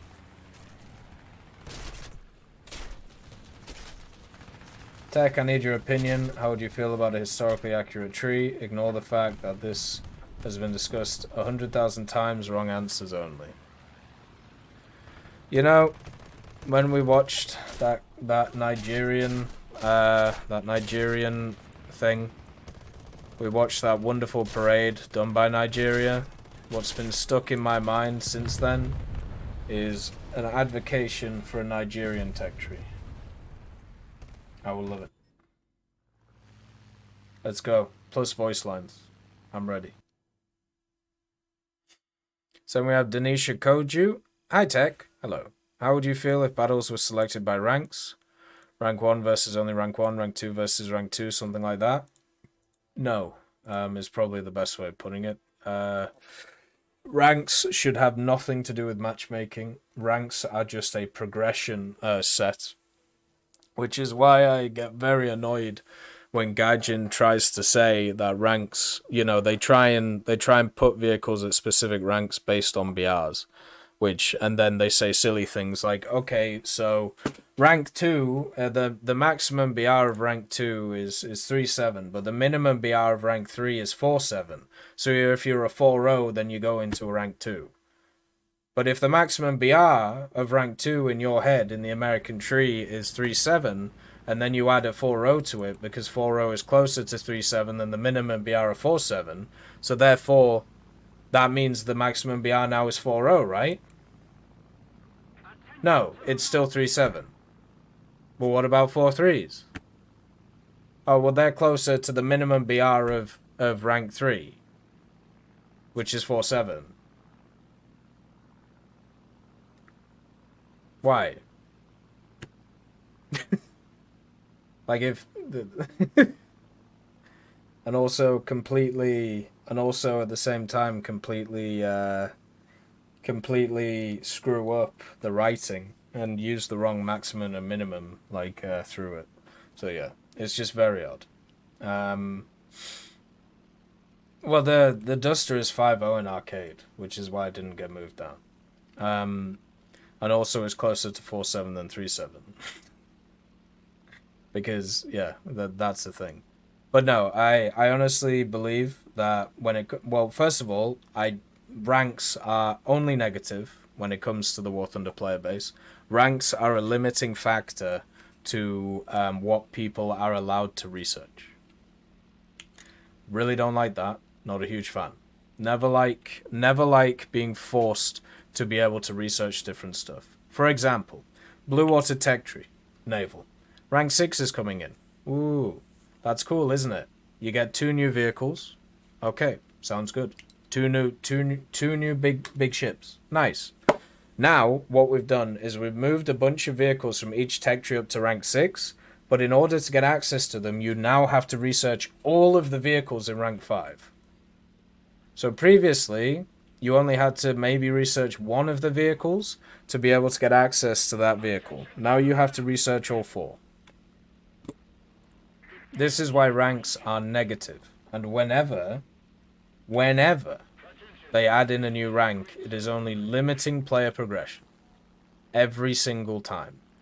But people celebrate it because it's seen as a new set of technology. It's seen as a new humdinger, a new thing to look at and go, wow, look at that. You know, they put a new number in. And because they put a new number in, everything is going to change. Right? Well, in Naval, you're getting 2 new battleships, which are very similar to previous battleships. And they're just limiting your research. So yeah. Ranks are not for the player base. Ranks are not positive in any single way for anybody. Right? The only pseudo-positive that you could bring in, if you wanted to, is the fact that it means that people... What? Oh no. It means that people would not be able to grind the higher echelons as quickly, so therefore they will gain more experience from going through the lower ones, which is something I do not agree with, by the way. And also, at the same time, if you want to believe that, then you should also, before doing any of that stuff, remove squadron vehicles, remove the premiums, remove all of that stuff, right? So yeah, not a huge fan of that. And generally it doesn't work very well. So yeah. But no, ranks should have nothing to do with matchmaking. And don't. And they don't have anything to do with matchmaking. So then we have Speed Trees. Hello, TEC. I apologize for the way too long question last time. I got too carried away. That's fine. Now for a short and sweet question. Right, okay, so I'm okay with long questions, it's fine. I'll just read them quicker. But also understand context is good when it comes to things. But if it's just like a question, like it doesn't need paragraphs. Japanese paper heavies, would you think they would be a good addition? And do you think the snare would ever add them? Number 1, no, I don't think they'll be a good addition. Number 2, will they add them? If the game goes along for long enough, yes, of course, they will. So, why do I think they would be a bad addition? So, they have a positive, which is that Japan would get a tech tree heavy tank, and that means they could do dailies and specials with it. This is good. This is something that we should push forward for, and should be seen as a positive. But there is a problem. All of these big donkey machines for Japan, because there isn't exactly a great amount of information for them, and also their major rounds don't really focus on penetration. Instead, they just focus on explosive mass, so more similar to like the KV-2 than the KV-1, for example. What that would mean is you would have another set of donkey vehicles, just like the SPHs, that people will tell me are very powerful vehicles, but for some reason only work half the time. Because when you slightly miss a pixel, or when you slightly, you know, or you don't have the right round research style, or you don't have, like, you know, proper line of sight, then what'll end up happening is you just won't be able to be combat effective. Now, will you be more combat effective than a lot of those SPHs? Yes, because you'll have armor. Will it be positive for the game to see them in? I mean, it would mean that for the actual game, I'm sure that there'll be plenty of people that would enjoy them. We do have a history when it comes to War Thunder, where some of the most broken vehicles in the game have all been fake vehicles, by the way. Like, never forget that. Like, when it comes to, like, different vehicles and their capabilities. So you have that issue, which turns up. But I'm sure many people would enjoy seeing them. And since the information on them, especially when it comes to their guns and, overall information on their existence is a little bit more skew with. It gives them a bit more of creative license in order to be able to balance them, which would be nice for them. So, since we've been going on the pattern of adding fake stuff anyway, especially a lot of naval stuff recently has been fake that's been added, I'm sure they'll add them. Will it be positive for the game? Not from my point of view, but I'm sure some people will enjoy it. So then we have I'm Alxa. Actually, before we do that, we've completed our 2 dailies and our special. So, good stuff. And you know what that means? It's party time. Da-da-da-da-da-da. There we go. So, we have one last pack of the Lord of the Rings MTG stuff from the from the tins. So let's see what's in it. We open one every time we complete a special. So since we're caught up on specials, we're also caught up on cards. Crazy. All right, let's have a look. You have Merry. Good old Merry. A good start. And then also, you have a blue land. Boring. We all don't like that. Apart from the actual... So this is actually when they go to Gondor, which is very cool. Then we have Nimble Hobbit. So just doing the good old Kung Fu. East Farthing Farmer. Trying to do the Kung Fu, but failing. We have East Mark Cavalier. So going around trying to save everybody. Westfold Rider, a lot of Rohirrim stuff in this one. Let's see if we get some special Rohirrim stuff. Grima Wormtongue, another Rohirrim boy. Interesting. Well, he's technically not, but you know what I mean. He's from that area. Then we have Loreth at the Healing House, a very odd card. And then we have Eomer the Riddermark. What a surprise. It is Rohan time. And then full art Prince Imrahil the Fair. Fantastic. That's beautiful. Good stuff to see. Then also, ooh, we got a Ring Wraith. Nice. This is a very rare card. Then we have the Shire for the Legendary Land. Nice. I actually have a shiny one of those. And the shiny is the Torment of Gollum. Beautiful. A good pack. That one was from Galadriel Tin. So well done, Galadriel. Fantastic to see. All right, let's go back to the tech talk. So, hey mate, how you doing? Oh, by the way, anybody got the rugby score? Do we have the rugby score? England versus Japan. Are England bottling it? Did you see Fiji beat Australia? Goddamn. Hey Flaky, nice to see you. Nice to see Fiji beat Australia. Livens up that group a little bit. I'll definitely say that. It says, hey mate, I thought you could make a video about how War Thunder might change after this update and some of the major problems the game might go through that might need to get resolved in order for War Thunder to keep developing in the more futuristic armaments. Some of the major problems I thought about were the matches and the maps in top tier ARB. The maps are simply too compact and the amount of players for top tier is just too huge for jets. With this new set of IR missiles, some ideas I thought myself that could make the situation way less problematic could be doing a general revamp to TEC maps, such as giving more rewards. Giving more rewards for secondary objectives and editing some reliefs on. So some of the maps to make outdated jets as the F4J still work and making those EC maps the Common 11.3 War Thunder matches. Also, this could open the door for clean additions of AIM-9Ms, M9s, the enhanced R73 with its real characteristics, and jets with better radar sets and capabilities. Let's not forget, it would make BVR more important. Do I have to keep reading this? I feel like I'm reading a press release. Let's not forget, it would make BVR a more important part of top tier, making IR missiles more balanced regardless of the model we're talking about. They could literally add the Python 4 and balance it with those map changes. Also, other ideas that could help with these changes could be reducing the number of players for 11-3 matches to 10 versus 10, increase SLRP modifiers, even if it's just for a little bit.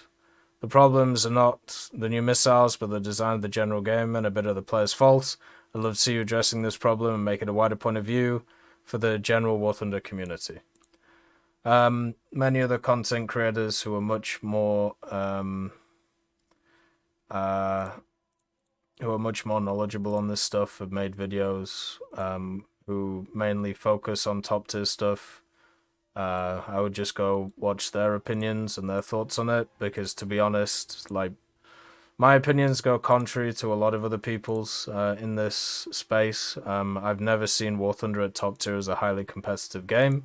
I don't think it is a highly competitive game. Trying to force it towards areas to make it more competitive than it already is not going to work, because what you're going to do is frustrate players in the way that they grind. Having more people in a match means it's more chaos, more hectic, more chance of getting points, but also more chance of snowballs. There's no way of fixing that, especially in a game without respawns, which Realistic has.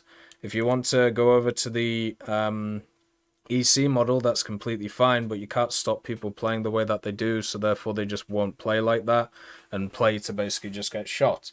So you're just waiting for radars to get to a point where they just can't be dodged, which we're already getting at, or getting to, I should say. The major thing is, I feel like what they should do is promote, if people want a more competitive experience or a more balanced experience, whatever you want to call it, top tier is never going to be that.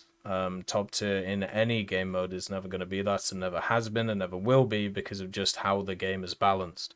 Especially in aviation, where it's so top heavy right now and getting worse.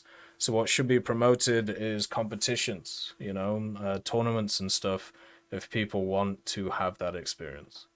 The standard PvP matchmaking will never be that. People striving for that, it's fine. It's just not going to happen. And hasn't been the case since the game has started. It's got worse over time because of the capabilities of the vehicles, but the idea that the game was ever balanced, even in jets at the highest echelon, is completely ridiculous and never been the case. And is propagated by people who weren't around back then and didn't play the vehicles back then. Basically, don't worry about it. Then we have Not Olsen. Hi Tech, speaking of the stock versus spaded BR argument. Not sure about argument, but sure. Why does the HKP9A have flare pods on the model when it does not have flares? Are you sure they're flare pods? We could also just remove most of the modifications, so the vehicle just has most stuff already. I personally feel, at least in high tier, where I play 95% of the time, that once you spend a lot of time, sometimes a week, to unlock a vehicle, that you have to suffer through the heat FS grind or thermal slow tank because you are missing engine upgrades, no rangefinder, all of these on after spend. I'm not saying remove all of them, but maybe reduce the amount of them. As an example, yeah, you could do that. The problem with doing stuff like that is you lower the capacity for Gaijin to make money on that specific area.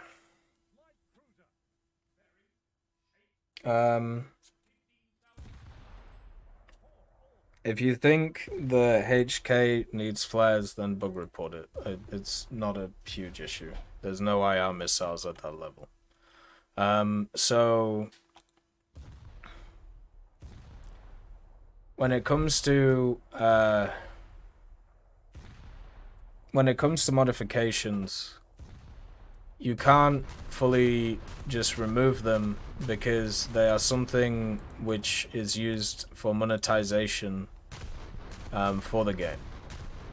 So if you decide to remove them, what ends up happening is you remove that area of monetization, so therefore another part has to be made a bit more aggressive to, basically make it more monetized. And the way that I've advocated in the past, which is basically what you're seeing right now, is adding in more layers of monetization for different things. And the moment that you add more layers of monetization, what now is happening is you are seeing it is becoming easier to research vehicles in the game now that you have more things that can be monetized in different ways. So if you're removing a level of that, then you have to replace it with something. Right? That's pretty much it. So that is something that has to be worked out. That is something that has to be thought about. And you just have to work out what you want to do with it, right? My plan for this stuff is just to make it so modifications have stayed the same, but they have less of an impact. So, for example, if you don't have the APFS modification, right? So if that doesn't exist, instead, why don't you have like a minimum amount of shells that you can have? And then if you have that minimum amount of, like, so if you don't have an APFSDS modification, right, then that means that you are only able to carry 5 of that APFSDS. Whereas when you get the modification, you are able to bring as many as you want as long as the ammo capacity holds it, right? So I would just limit those, right? So for example, they've already done it with parts and FPE, especially in naval. They've made them a lot less useful compared to what they previously were. So they could do stuff like that if they wanted to. There's also other areas that they could modify, like you could just literally half the amount of engine power that the modification gives you and just put it to the stock vehicle. So instead of being so heavily reliant on modifications, you could just lessen how much the modification puts in, right? That's how I would do it. Thank you for the Prime subscription, Papa Stalin. Thank you for continuing to support the channel. It's very much appreciated. Thank you very much, man. So the next one is Aldo Caruli. Hello once again, Tech. Hope everything's alright. Yeah, everything's fine. We did our dailies. The week's gone very well. Obviously just shooting some good old Eugenies, trying to take them out while getting hammered by a Nürnberg. Today, a pretty mid question. I'm eyeballing the Saab J35 Draken pack, and I was thinking about taking it in the November sales. Then I remembered that with the next update, they'll bump up in rank a lot of premiums, and their price will also be adjusted. Crazy, isn't it? This guy's not moving either. Do you think that they will count as new packs, and so they will not be discounted in this November, or they will go to the normal way and do the discounts on the adjusted prices? I really hope they'll do the discounts as they always did, because if they don't, there'll be barely anything worth buying. Thank you again for the time, and hello to chat. It's all good.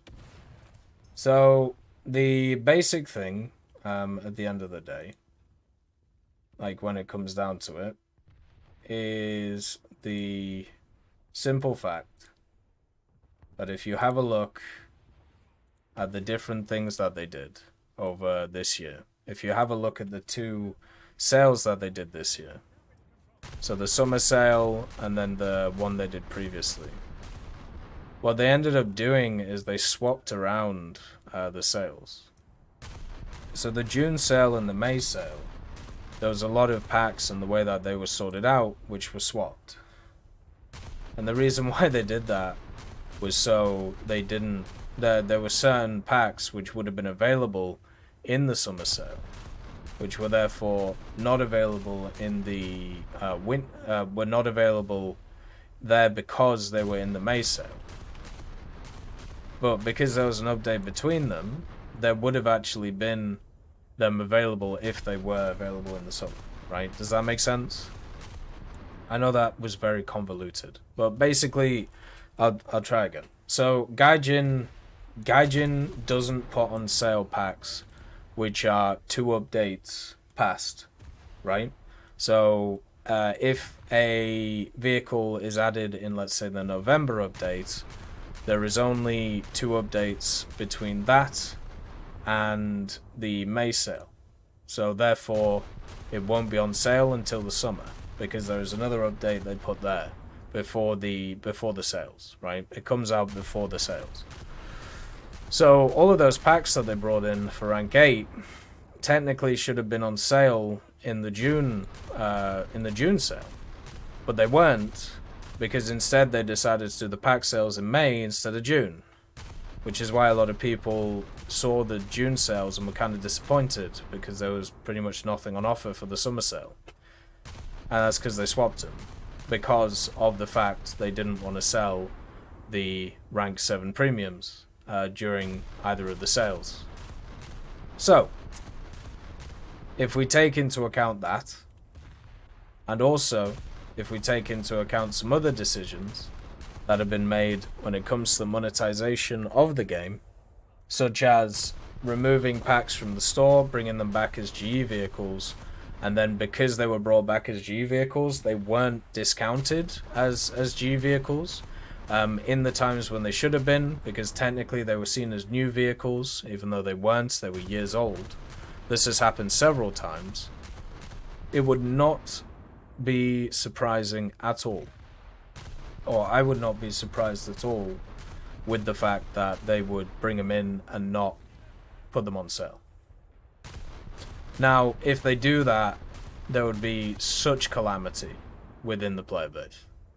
So I think even though it would, I think personally, if I was like a marketing person, like even though like following the trend, it would not put them on sale if they changed them, like if it changed their ranks, I honestly think it would be a bad idea to not put them on sale, because you are gonna get so much vitriol for not doing it, because like it's an open secret, right? And like people like me have been talking about it for years. People like other people I hope have been talking about it for years. I don't even know if they have or not, but I'm just hoping that they have, because it's so obvious what they've been doing with it, because it's a standard marketing thing that like everybody does. So like it's like when, oh, we've raised the prices because of inflation and all of this, and then, oh, but it's half off now, but it's half off of the new price, right? Like that is actually something that can get you done in certain countries, but happens all the time. So I think they will be on sale even after the rank changes, but also at the same time, depending on how they're feeling and depending on community sentiment, especially after the research changes, there is a massive possibility they won't be. But if you're not sure, I wouldn't buy the packs now. Like, because then you could just wait until the summer or wait until May and they will be on offer. So it doesn't matter too much. It would just be a dick move, I think is probably the way to put it. But there's been a few dick moves over the years, especially when it comes to monetization. So who knows? Alright, the next one is Manuel Guedes. Nice to see you. In air battles, is there a simple way of calculating how many bombs it takes to destroy a base? No, not really.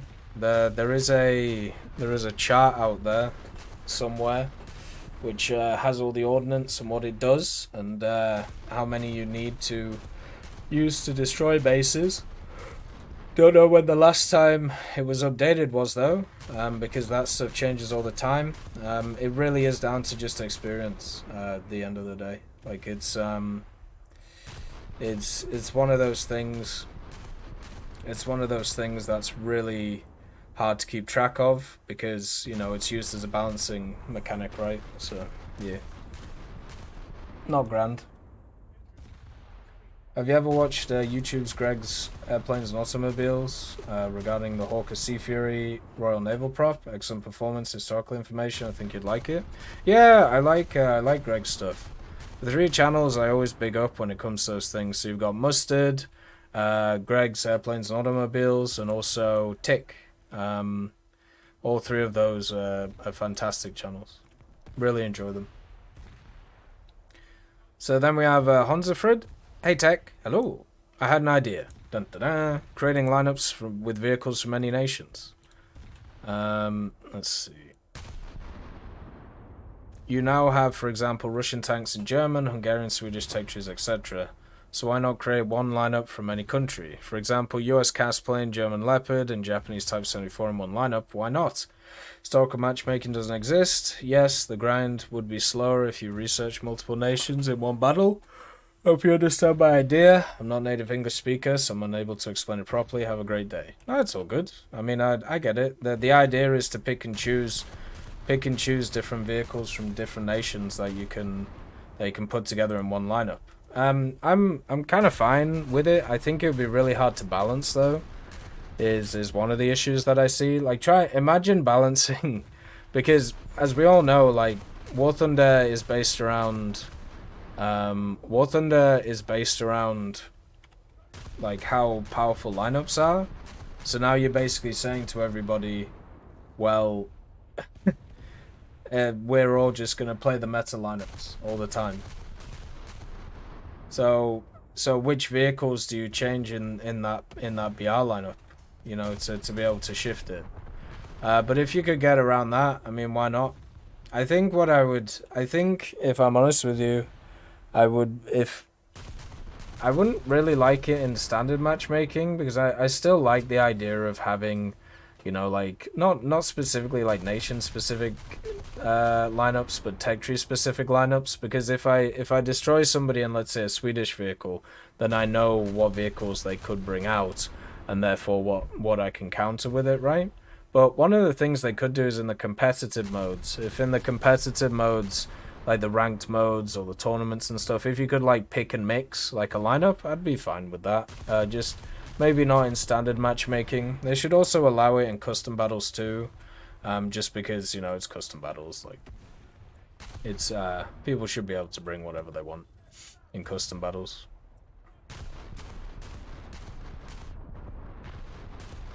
But yeah, it's if I go into a match and I have a look at like the icons at the top and it's just like miscellaneous, kind of like how it is in arcade, and then even then I don't know what people have in their lineups.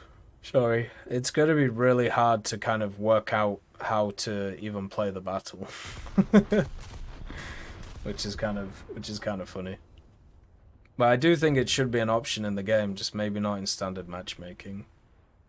Personally, maybe do it in like a slightly different way in the other game modes to try and promote a bit more competitive stuff. But no, your English is grand, by the way. Much better than the English from where I'm from. Like good old Hull and the good old East Yorkshire dialect. Fun times, that. Definitely makes all the sense in the world. So we have Hayden Dill. Been spading low-tier tanks lately. Helps clean up the trees and is fun for me. French rank 1 is next. 37mm of APCR. Penetration. Pray for me. Good luck, Godspeed. It's definitely not the easiest. And yeah, I do the same.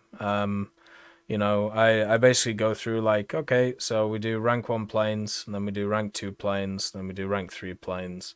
And then basically, you know, rank 1 tanks, rank 2 tanks, rank 3 tanks. Like for me, that's where I find joy in the game, right? So in Britain, like I have everything rank 5 and below spaded in ground. In aviation, it might be different because they kept adding stuff to like everything, but you know, the same idea, right? But yeah, I find enjoyment in that stuff, but I also understand not everybody else does. So it can be a little bit all over the place. As an idea.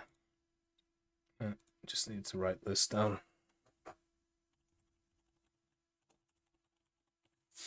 There we go. So we have Likey Kutji again. I just set my vehicle going the right way. I wish there was a way I could play and then also look at the screen, because I have to alt tab out. I think there is a way I could do it, but I'd still need to alt tab. I'd still need to alt tab anyway, so to be able to move it. I could technically put it on my other thing. Oh well. Hey Tech, how's life? Life's good. You know, life's completely fine. You know, we've been enjoying working out, enjoying having a bit of the cards. I have a second monitor, but you guys are on my second monitor. I have a third monitor as well, but yeah, it's just the issue is the alt tabbing. Like, not really anything else. I still have to alt tab. I'll figure it. I'll have a think. I'll have a think. So with the British T90, I find that it's only gotten worse because Britain is getting something that's not British, and I find it funny that no one bats an eyelid at other nations getting Russian-based equipment. Yeah, when the Brits get an Indian tank because everyone loses the marbles on the floor. Personally, I find the fact Gaijin is fully going with the Commonwealth idea for Britain is amazing, as people seem to forget Commonwealth represents over 54 nations, so yeah, PS like you cut. I do. Oh, sorry. I do need to get a haircut, if I'm honest. But, yeah, it's nice to see that they're going full Commonwealth. I think it's great expansion-wise for the tech tree. I think it's fantastic. It's just going to make it a lot more fun to play and also mean more nations in the game are there, which is, you know, wonderful. It's nice to see more people... It's nice to see more people represented. It's wonderful. Now, the T90 one, I honestly think the reason why people are annoyed about it. So I've read a metric ton of comments on it, like a metric ton of comments. And the major things that seem to like go through as a thread of all the comments is the fact that the vehicle is very different compared to standard. Like British equipment, so therefore it offers a completely different playstyle, and you know will mean that the British tech tree does not feel the same as it used to, because you know you're getting more options, and also the fact that, as we've talked about previously, people have this weird assumption that if you have a NATO nation, therefore, it only has Western, it only has Western technology in it. Which, as many people will know, NATO, especially over like the last 20 years, has expanded very much into areas which has access to what is classed as Eastern equipment. So people have in their heads these weird ideas of what is and is not allowed based on where equipment is from. And I talked about this like a few years ago when it came to War Thunder. What's going to happen is there's going to be a lot of cross-pollination. And the reason for this is because, well, in real life, there's a metric ton of cross-pollination. So because of this issue, you're just going to see the same stuff all over the place. And that's what we're seeing now. But for some reason, there's this mental block that people have, where because the origin of the stuff is from a Warsaw Pact or an Eastern place, therefore it shouldn't be in a Western tree, right? And that's what I see constantly, and I find it very weird, and I don't get it, because we have so many, like, is Italy a NATO nation, or is Italy a Western nation? What about Hungary? Do we put Hungary and NATO in game, or do we class it as a Western nation? What about like Poland? Is Poland seen as like a Western nation? What about I don't know, like Australia? Is Australia a Western nation? Are they a NATO nation? Like, it's very odd how people like draw lines in their head when it comes to tech trees, and what they should and shouldn't have.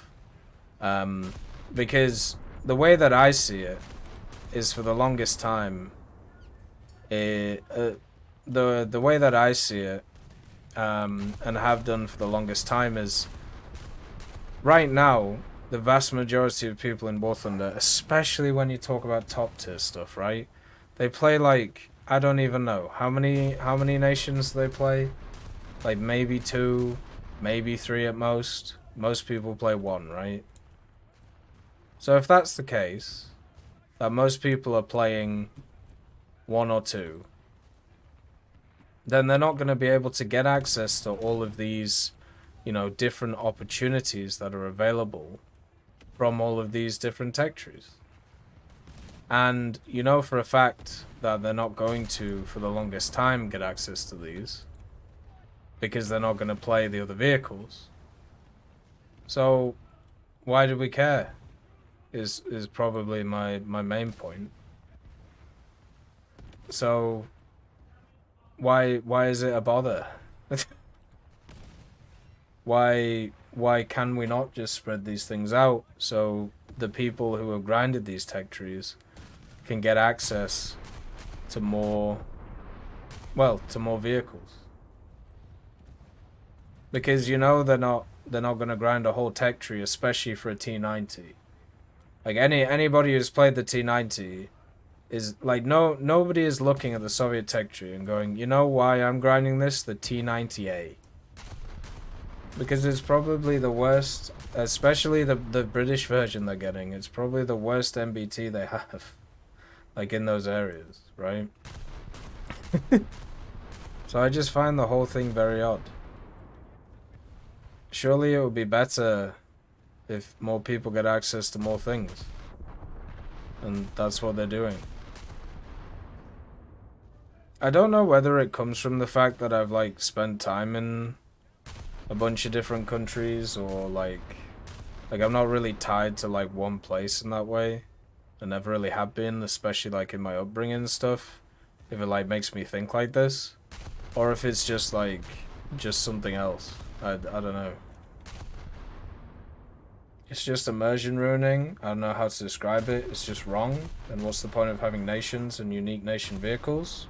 Well, then there should just be one big nation then? Yeah, sure, why not? Why not? The only issue there would be balancing.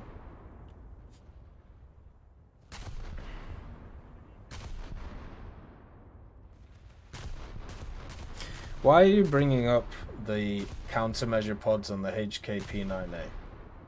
Why is that a thing that is being brought up? Who made a video or who made a post? I've never found anybody who cares anything about that vehicle. So why? What is the reason? But also, like, yeah, that's the thing. It's the way that I describe it, right, in War Thunder, when it comes to wanting nations to be like wanting nations to be pure, or whatever you want to call it, or just like represent their own vehicles. The only way I can like describe it is like a form of nationalism. But whenever I describe it like that, people just get pissed at me. So I don't know. Because that at the end of the day, that's what it is. Because it's a feeling that it just feels wrong. Because you're taking away, you know, you're taking away what the nation, or what the idea of parts of the nation when it comes to their vehicles was. But you're not, because they're still there. You're just adding more to it. It's just a weird conversation to have, because it's an emotional conversation, right? So yeah, as resident robot around the place, I find these conversations weird. You know, just always have. So then we have Zahi. Yo, Tech, do you think the Greek Taurian ones could be added to the German tech tree? Rolling-based systems are kind of lacking. I understand that, like, Greece is, like, bankrolled by the German banking sector. But what does the Greek Taurian one have anything to do with Germany? Like, just, you know, based on like, based on the thing. That's just common sense. Every American, Brit, German, Russian, whatever, will choose their country when they start up the game. Nah, that's not true, man. First of all, I didn't. Like, when I started. I played a bunch of different nations at the start. Even though I'm British. I know an American who specifically plays just Italian vehicles because he enjoys the Italian vehicles and they're not usually represented that much in games. Like, you got to be careful with those broad sticks. Apparently they were all DDR stock. Oh, sure, why not? I don't think the Floracrad is lacking though. I think if the Floracrad is lacking, then pretty much all of those vehicles are going around. Didn't I disagree with the T80U being added to Sweden? Yeah, and I still disagree with it, but for different reasons. Crazy, isn't it? There's two states of mind, right? So there's two states of mind to live in. The first one is personal opinion. The second one is what's actually happening. So my personal opinion when it comes to Sweden getting the T80 is that it shouldn't get it. Just like it shouldn't get the MI-28 or whatever it is, and it shouldn't get the other one too. It shouldn't get the Apache because the vehicles were never in service. They were just there for testing purposes and that's it, right? So they had them for a week and that's it. This T90, the Bishma, is literally in service with the Indians, right?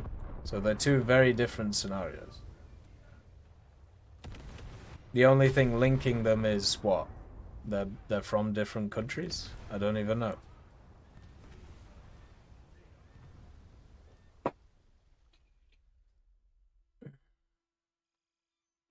Oh.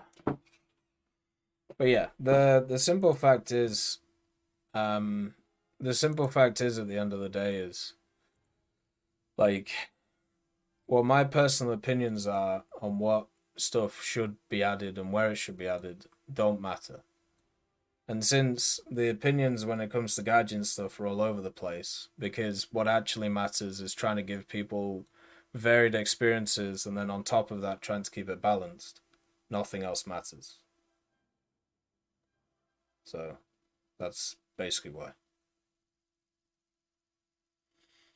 Like the Bishma as a squadron vehicle doesn't hurt anybody, and it never will. And it'll never come to the game in its own independent tech tree. So it either comes there or it never appears, right?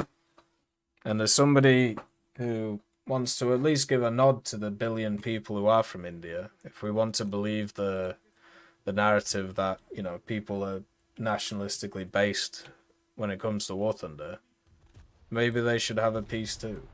I don't know. The problem with all of these additions is you can just argue them from any point of view, and none of them fucking matter.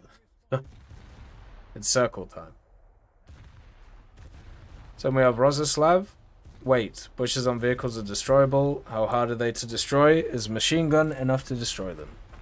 I did a video on the dev server basically talking about the that stuff. So yeah, they're fully destructible. It's kind of weird because the stuff like camouflage and stuff like that, they just kind of disappear. And I find that a little bit weird. I would prefer if that wasn't the case. And they were a bit more... I mean, I don't know how you would do it without making it super realistic. But it would be nice if they did it a bit more realistic than just them disappearing. But it's not in the game yet. It's coming in the next major update, so that should be in about a week's time or whatever. The next one is from Kerma-chan. Let's see what it says. In my opinion, spawn camping on the enemy helipad is much better than leaving these K-50s hovering at their helipads 10 kilometers away from the battlefield, shooting 12 Vickers and killing everything.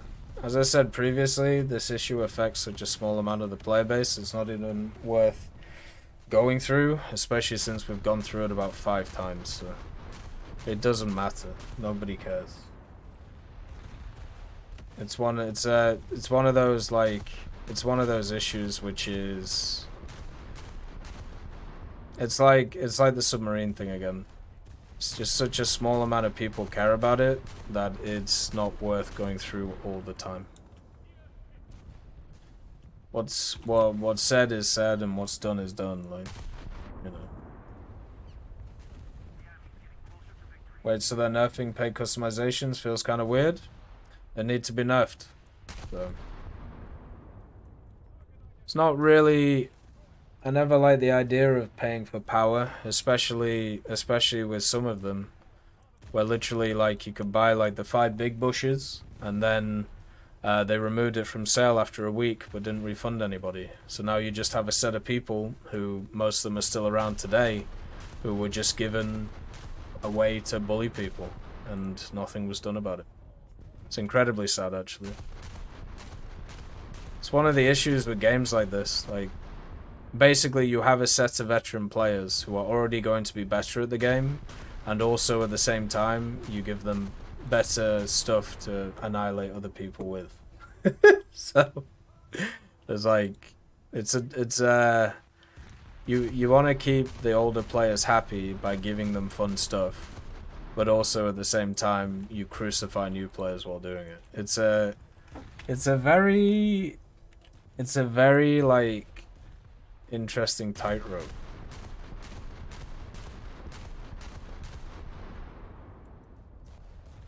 It's kind of weird, Papa Stalin, so maybe it's just an individual, but very odd.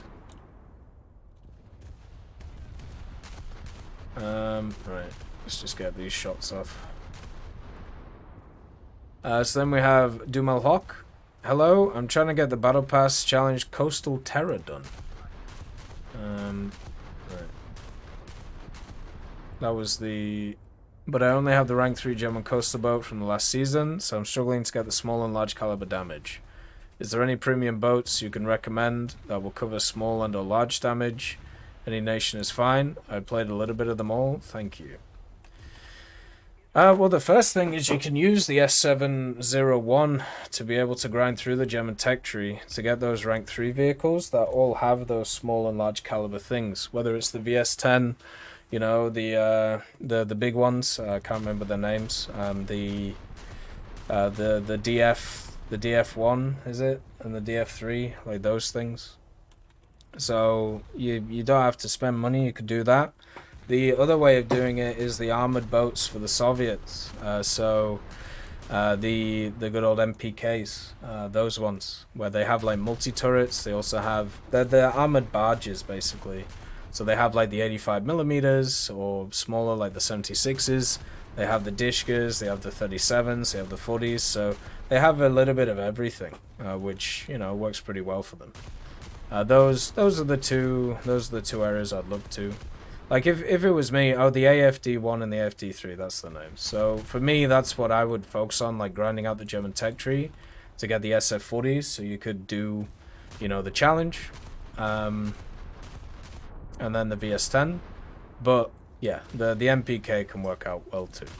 Both of them are solid picks at the end of the day. Then we have BADS.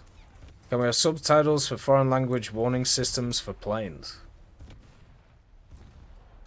I mean, I suppose. I don't I don't see why not. Sounds like a lot of effort, and I don't know whether like this would be something to bring up in the past to developers, right? Or the suggestions past to developers. I don't know how much effort that would take. I mean, probably not a ton. But yeah, it sounds good to me. Like, especially since you have a community of a ton of different people. I think overall, it's not I got destroyed by ram attack? What? What does that mean? It said I got destroyed by a ram attack. Right, anyway. So... Alright, what was I saying? Thank you for the raid, Willow Tree. That's very kind of you. Yeah, so the subtitles thing, sure. Like, it would be seen as one of those, like, accessibility things, right? So, why not? Like, at the end of the day. Like, technically it's more accessible, so why not? I just don't know if it could be user mission or user modded in or not. I'd probably have a look at that. So we have Ivan B&V 834. Let's just get the salvo off. My 8.8cm Flak 37 dies mostly to CAS. Too big for camos to hide it, too naked for planes, just enough armor to trigger APHE. Vulnerable to any HE. How is that fair compared to the ISU 152? You have more pen, I'm pretty sure. You have a better reload. And also you have much more, well, traversing targeting setups. So I don't know what... You have a larger arc of fire, or angle of fire. So you are negative in some areas, and you're positive in some others. Which is usually how these things go. If you focus on the negatives, then yes, it will be seen as worse. But if you look at not just the negatives, but the whole thing, you'll find out why.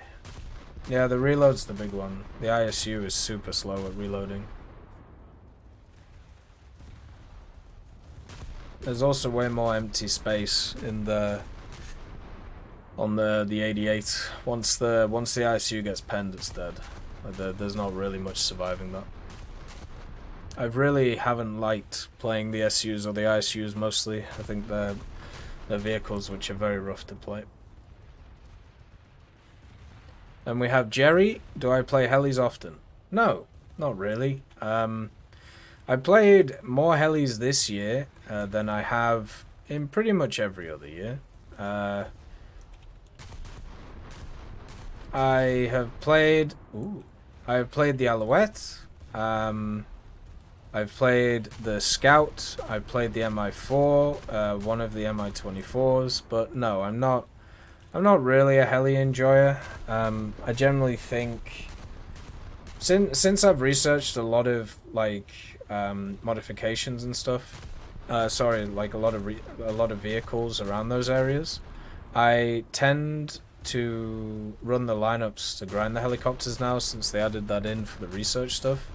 And along with them, I have been playing some of the helis alongside, but mainly stuff like the SS-11 launchers and things like that. I don't find them enjoyable. I find them pretty boring. They're very like one-track playstyle, and a lot of them just don't seem to have that many uses. So I much prefer playing other vehicles that are a bit more multifaceted, even if it is just a standard CAS play. So yeah, I don't play them often, and I don't find them enjoyable. But you know, as time goes on in War Thunder, eventually I'll play everything and get everything done. So it's just one of those things. I think the thing that annoys me about helicopters is the automated systems. The difference between the lower tier helicopters and the higher tier helicopters is kind of nuts. And it's based around, you know, the automated systems and based around the fact that the weaponry just... It goes through stages of either being kind of useless or completely busted. And it just doesn't make me feel good to play. Because you're only going to play the stuff that's busted, and you're never going to play the stuff that isn't. And it's why helicopters can be very polarizing. Thank you for the subscription, Ace. Thank you for continuing to support the channel. It's very much appreciated. Thank you very much, man. So then we have Bob. Just another Bob. What is seen in the middle of March and April that can't be seen at the beginning or end of either month? I was going to say the sun, because you can't have a Sunday at the start of a month, but I'm pretty sure you can. So, I don't know. May and April? Fool's Gold? I don't know. Does anybody know? I'm going for sun. Full moon? Why would that not be? Why could you not get a full moon on at the beginning or end of either month?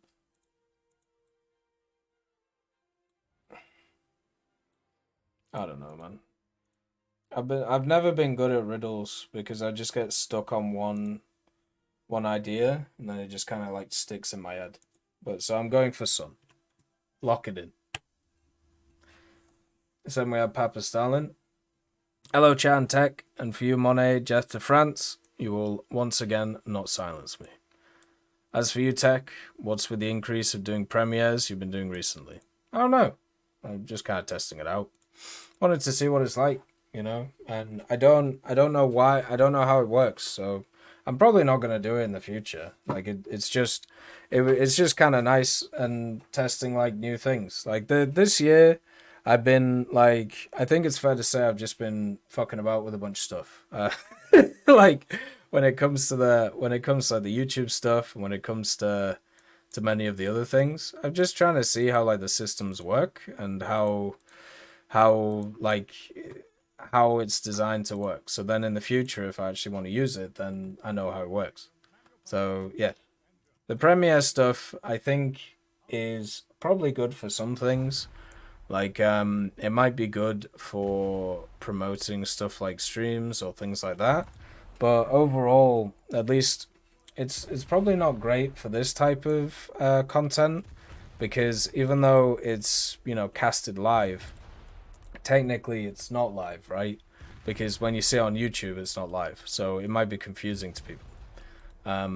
But you know, for one-off videos every so often, which aren't like news related, some more like thoughts videos and things, it might be an idea.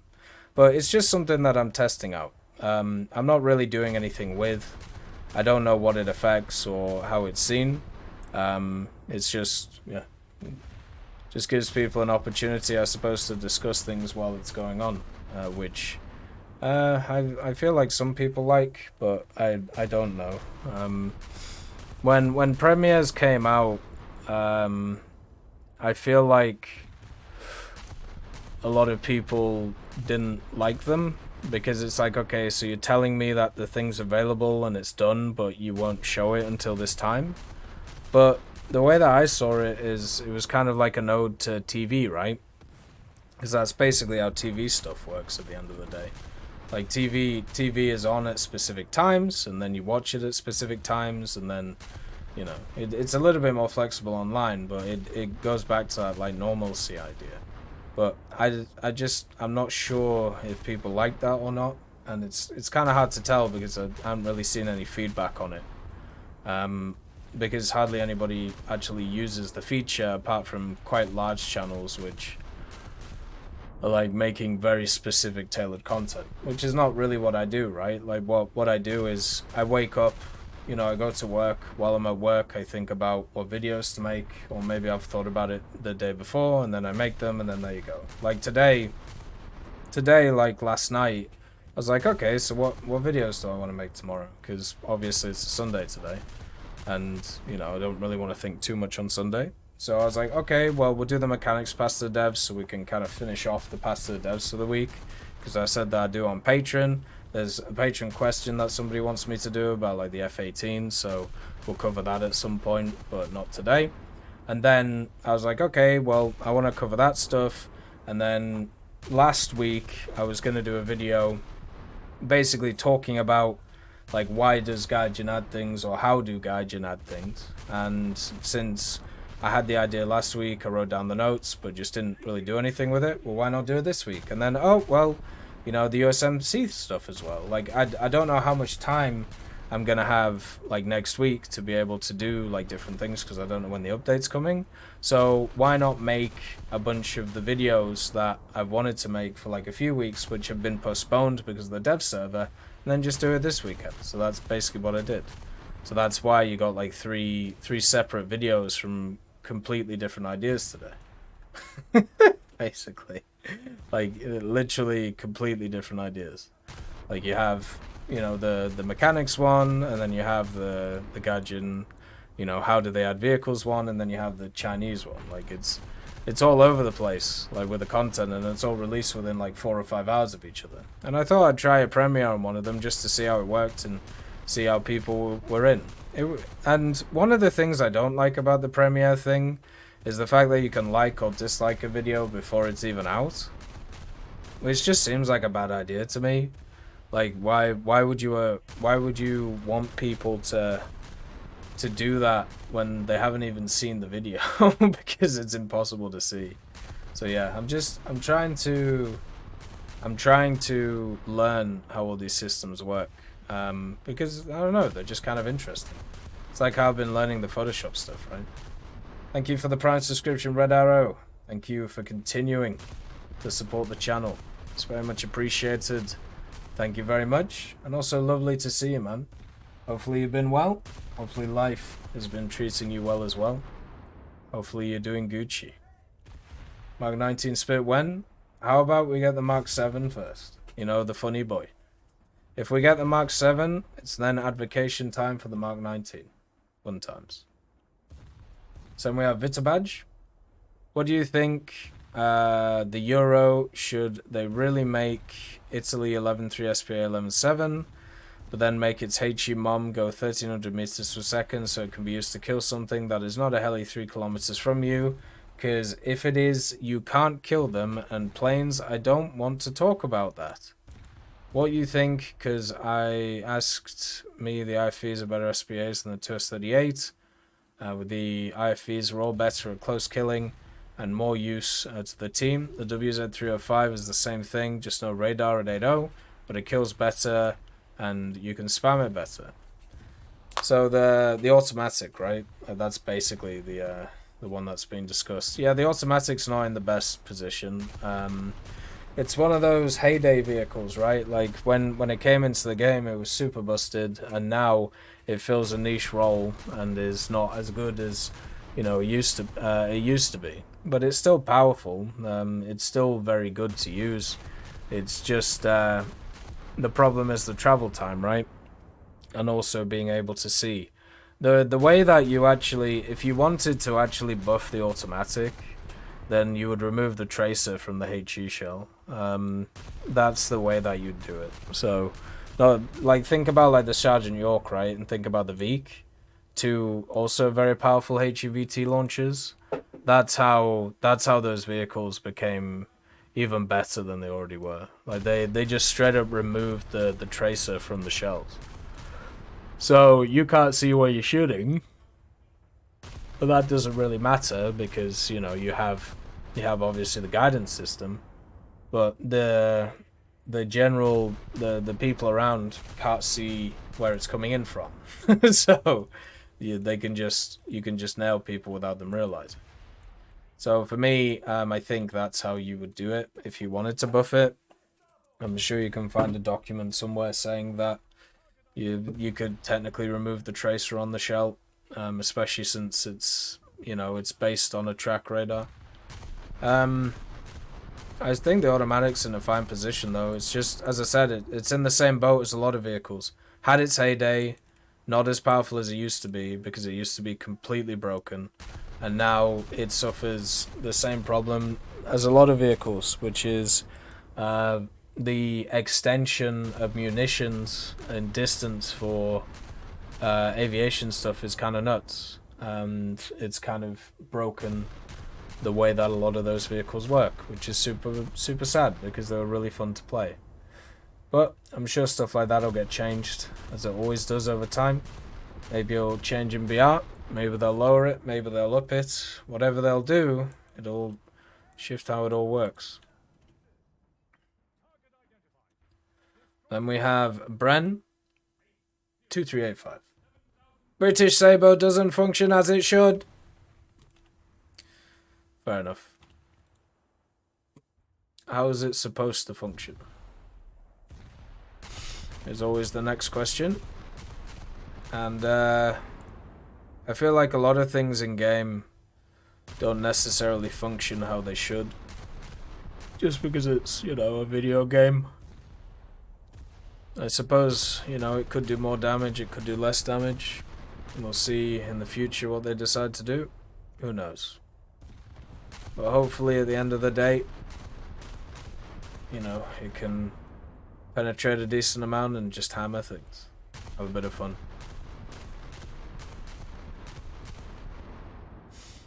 Oh, come on. This guy has like 2 health. 6. I think he's just, yeah, there you go. So we have Genovme. Stock heat FS equals I'm skipping all the tanks in a tier, not playing them when I'm grinding for top rank, just because I cannot be bothered to play heat stock tanks. Like, for example, I skip all the Leopard 1 and 2s that I can just so I don't have to play with stock heat. I just spade one tank in rank that I like and grind the rest to the rank with it. And this applies in general if there are garbage tanks or if I don't like the tanks in general. Like, I skipped whole France rank 4 and 5 by playing the Chat 25T just because I hate the non-existent autoloader replenishment speed and the AP was garbage at the time. I know a few people who do that. You know, they just straight up like don't, well, a lot of them just don't spade vehicles at all and just kind of play the stuff that they want to play, and then that's kind of it. And I don't blame them because, like, you know, as somebody, more recently I've stayed away from top tier, and it is for that reason. It isn't for the fact that I get annoyed at the gameplay where I just randomly get cast every so often or anything like that. It's the fact that the way that I play the game is always at a disadvantage because I hardly ever play spaded vehicles and only like kind of play to like grind the vehicles out. So if I'm in a position where, you know, I'm playing vehicles at that tier, it's usually they're not spaded. And it's very easy to use spaded vehicles and to annihilate people with it, but I don't find a lot of fun in that regard to it. So what ends up happening instead is I just play vehicles over and over and over again, and it's like, okay, so halfway through this vehicle, it's become useful. Isn't that awesome? Yeah. So, and then I play it for like half the time to fully spade it, and it feels pretty good. And then the next one that I play is exactly the same, where it's awful until I get some of the modifications, and then once I get the modifications, it's not too bad, right? And then you know, we start looking at its general characteristics compared to previous ones, and yeah, it just becomes a way of just trying to get, like, just trying to get to that level to make it actually useful. And it just gets draining because at the end of it, like, let's say you do all that like I do, and then, oh, hey, guess what? So now you have to play the exact same vehicle basically again, which has exactly the same problems, facing slightly harder enemies because it's slightly high BR, but it has a payoff because it gets a slightly better round at rank 4. There's not really a great incentive for that. Like, there's really not a ton of incentive, which is why a lot of the high tier stuff I literally have to take it in like turns. So I'll play like a nation, I'll play like an MBT for a few days and then not play that nation for like a month. And then just, you know, keep doing that like over and over and over again. And, you know, that's probably not great, you know, in terms of how it like works, because, you know, other people aren't able to do that because they don't have all the different nation stuff ground out. But for me, luckily I can, even though I don't think it's the healthiest way of approaching these things. Sorry. But no, I completely understand that. I honestly think it's not too much of a surprise that people see it in that way, and I also just don't blame them at all for doing that. I think that's one of the only ways you can kind of stay sane at the higher echelons, and hopefully in the next update, hopefully that changes. You know, hopefully with the changes to research, it'll be easier to get and research that secondary vehicle, you know, that we talked about previously. Hopefully it'll open up people to more experiences. Hopefully it'll just make things slightly better.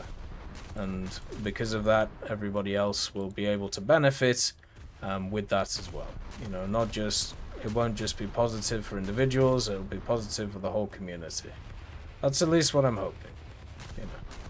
And at least with the changes that they've talked about, it looks like that's going to be the case. So, it's positive. So then we have Maxwell. I want to thank you for taking a full 20 minutes to talk about my comment. That's all good. I'll have to disagree, however, on lying. There are people in life that I do not want to tell the truth to because they're not going to help. Not going to give any advice, only bitch about it as if it has anything to do with them.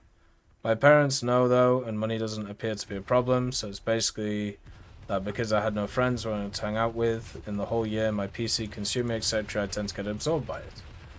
My plan now, after your advice, is to get rid of all the video games on the PC, focus on uni, get friends, and then when and if I get to a good situation, I might add them back in. PW, I'd love to hear about the Xbox story. Oh, sure, yeah, we'll tell the Xbox story. Basically, well, first of all, fantastic to hear. You know, keep that up. As we've said many times, video games will always be there. It's not like they're going to become illegal or something. Like, so it's always better to focus on all of the factors of life before that, right? Because you know that's a constant, right? At the end of the day. So that's important to do.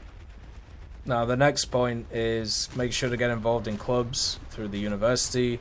Make sure to get involved in, you know, a bunch of different things, you know, to try and meet as many different people as you can. Right, like that's obviously something to do, especially over the summer period, and especially over the original semesters, right? So what happened with my Xbox? So I had an Xbox 360, right? And the Xbox 360,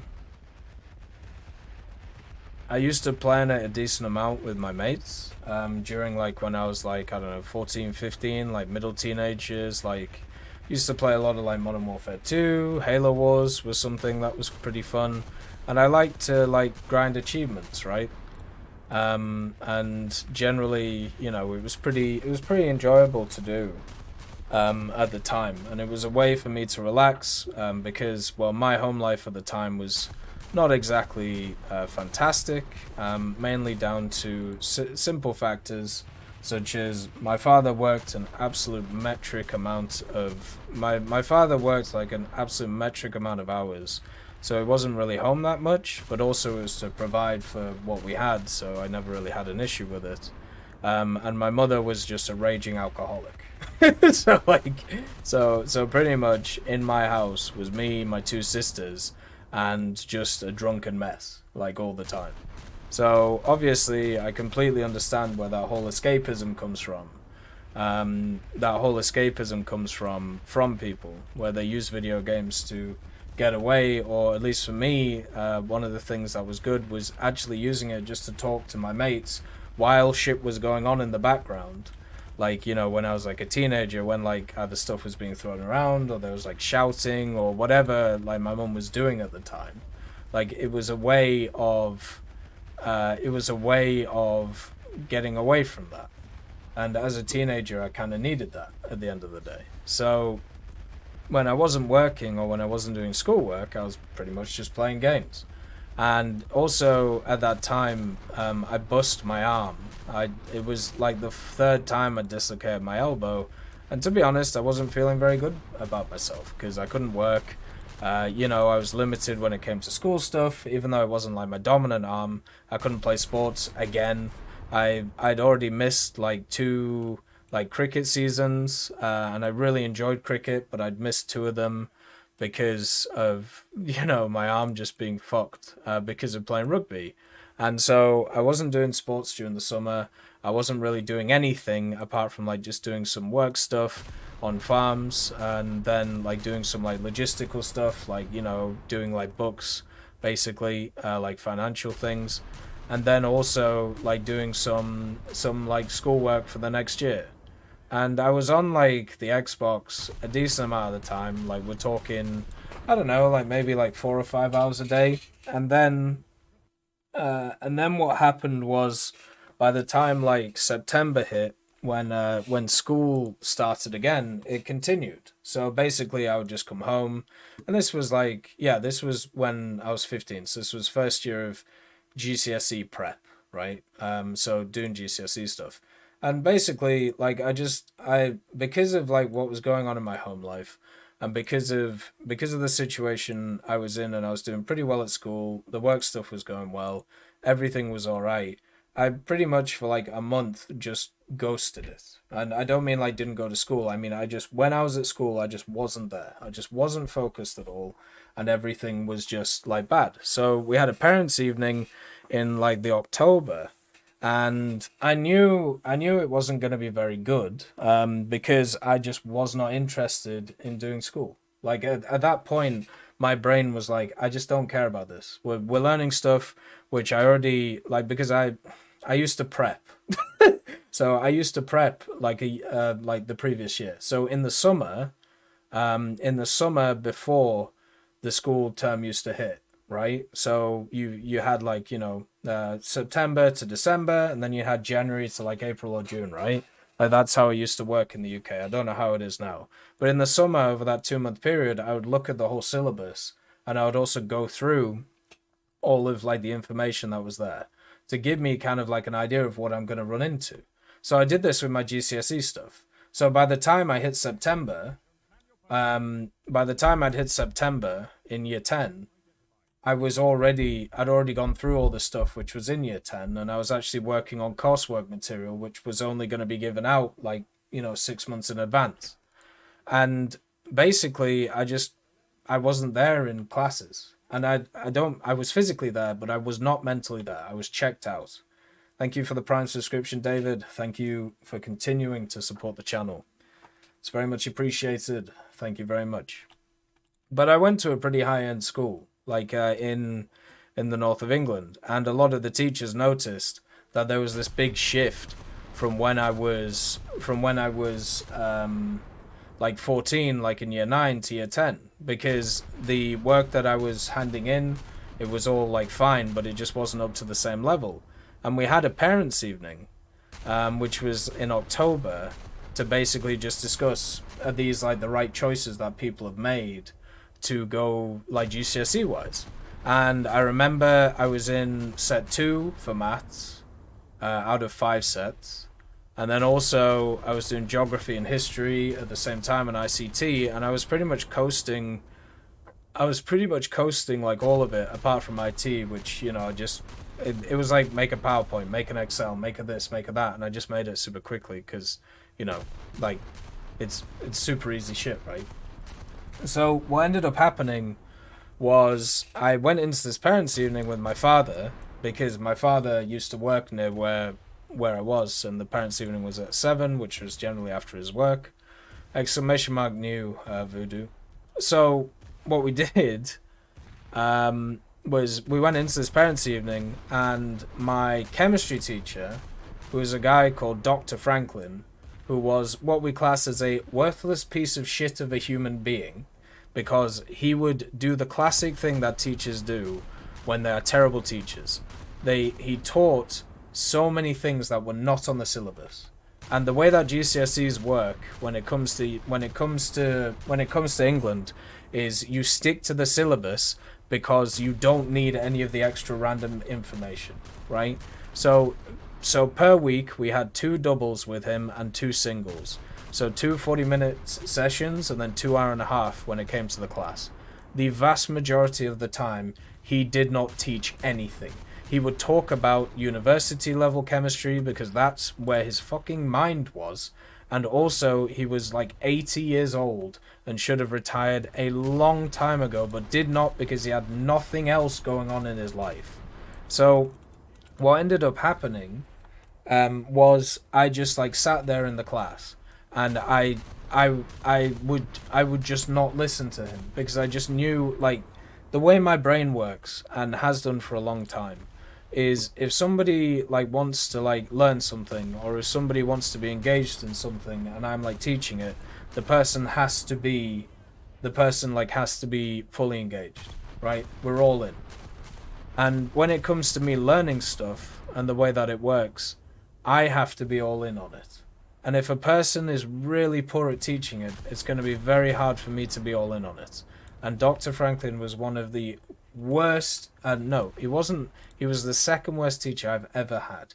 The first one was a university lecturer who, after my class had him, never lectured again because he had so many bad reviews and had to be removed because so many people failed. Right? So we rock up to this parents' evening, and basically Dr. Franklin tells my father that I should not be doing chemistry. Right? So I shouldn't be doing GCSE chemistry. By the way, I'm sat here right now with a degree in chemistry and also a degree in physics. But he believed that I did not have the nous for chemistry because in his class I did not give a shit because he was a bad teacher. Now, because my father was not fully involved in how my brain worked at the time, and still fully isn't, but mostly is now, what ended up happening was he took it as gospel. Because once again, the whole authority thing, right? So on the way back home, we discussed these things. So my father's a pharmacist, but also at the same time, he did not just pharmacy, he did pharmacology, pharmacognosy, he did all of these things. So he literally has kind of a chemistry degree as well, just not by the same name because they do it differently back home. And he knows that I know all this stuff. But he was like, what the hell are you doing? Why are you not concentrating? And because he was focusing on his work, especially over the summer, and not focusing on, where I was at in my life, and also he didn't really see what was going on back home, with the mother, and how stuff really started to fall apart. When it came to the family relationship and everything like that. He just decided that, okay, so what changed over the last few months? Oh, it was the Xbox. It must be the Xbox, right? Because the way our house is set up, it was a really long house. So you had one end, which was here. It's 3 cottages and then a chapel on the end. So it was all merged together, right? So what I did was I set my Xbox up on the far end of the house, right? Away from the good internet, by the way. Away from the good internet. So I had shit internet during that time. And the reason why I did that was I was trying to get away from all of the mess that was going on in the rest of the house. Right? So it was literal escapism at that point. Just trying to, not even really just playing games, just chatting to people and just trying my best to just stay away from whatever ridiculous stuff my mother was doing at the time. And, I won't fully ever go into all the stuff that she used to do because some of it is just ridiculous.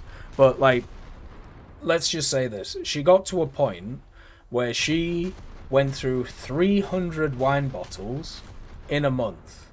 She drank 300 wine bottles in a month. 300. That's 10 a day. We had to turf all of them out. Because she used to hide them in the coal sheds. So nobody knew how much she was drinking. She used to borrow money from everybody in the village. She used to do so much heinous shit, right? Okay? But so just giving you an idea of where that was at.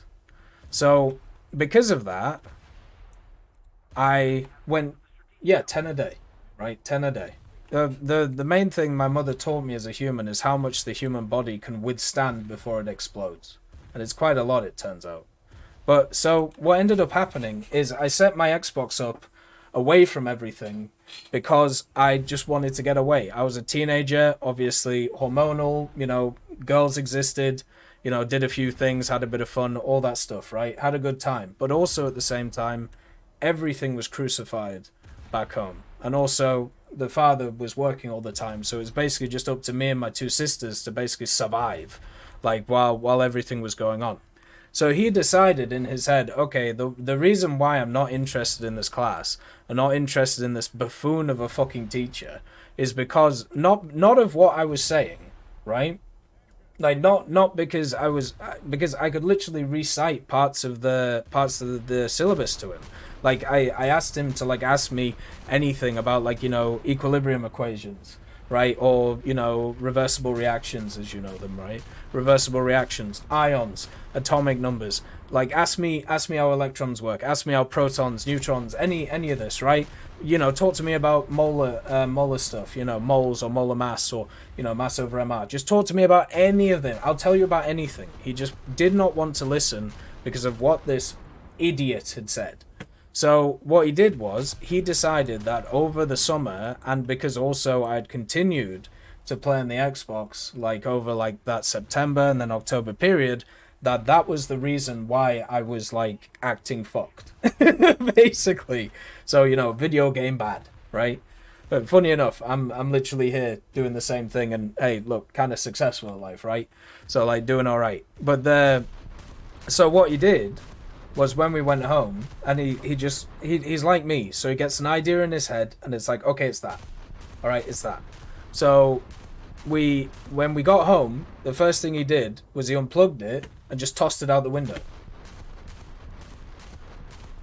just onto the street, like just through the windows in the big room, and it just went, you know, it smashed on the road.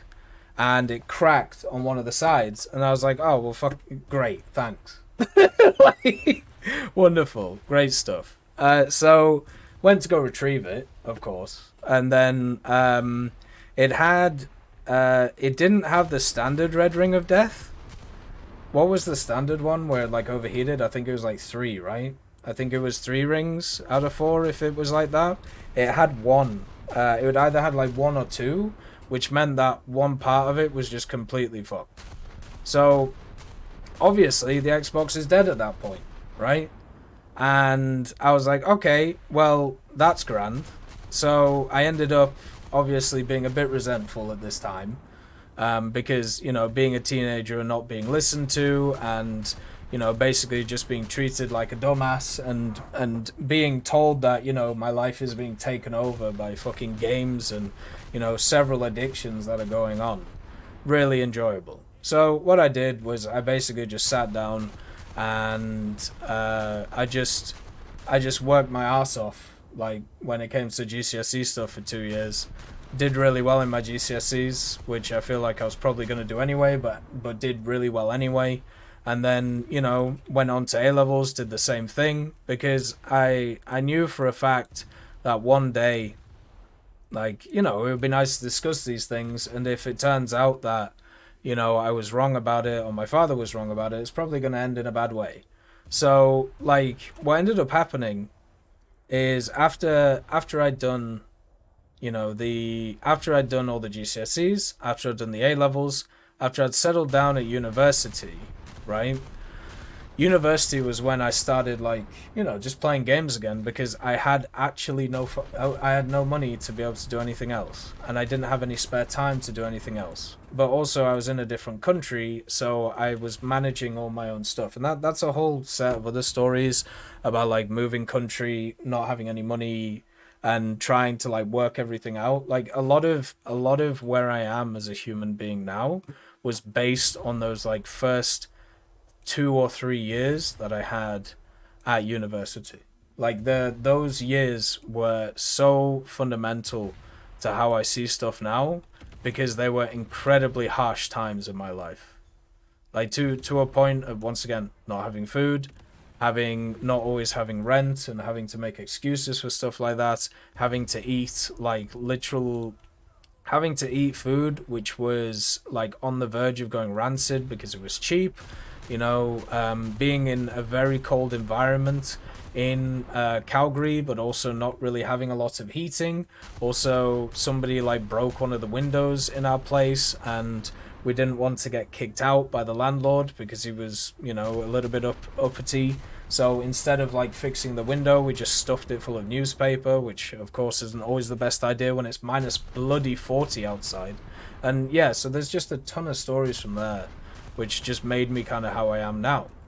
And after all that, like there was a shift, because obviously at this point I did resent my dad a bit, as we talked about, because I mean, why the fuck wouldn't you? You know, you have a guy who has come along and doesn't doesn't understand like why you're doing things, even though you're telling him why you're doing things. He just doesn't believe you because it must be something else.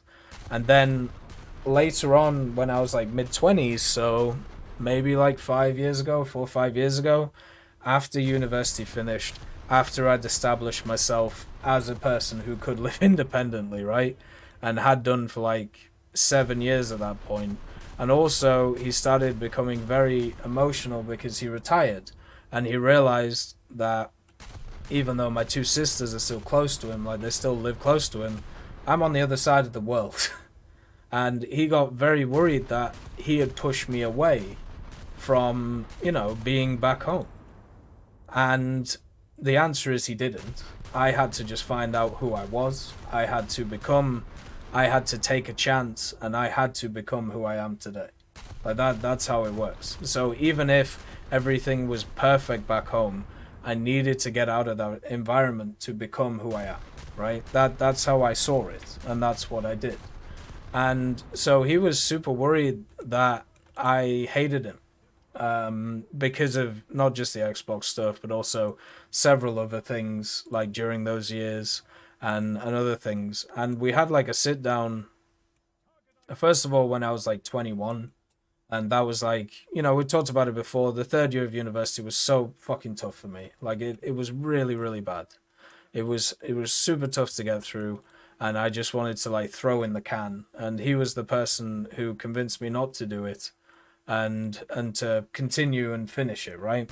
So we had that sit down, and then we had a sit down when I was like 24, 25, where I discussed with him what I wanted to do in the future, and you know where I was at the time, you know, monetarily, and also everything that was set up, obviously the misses and where we were going to live and all of this, because once again, literally just we did that all by ourselves.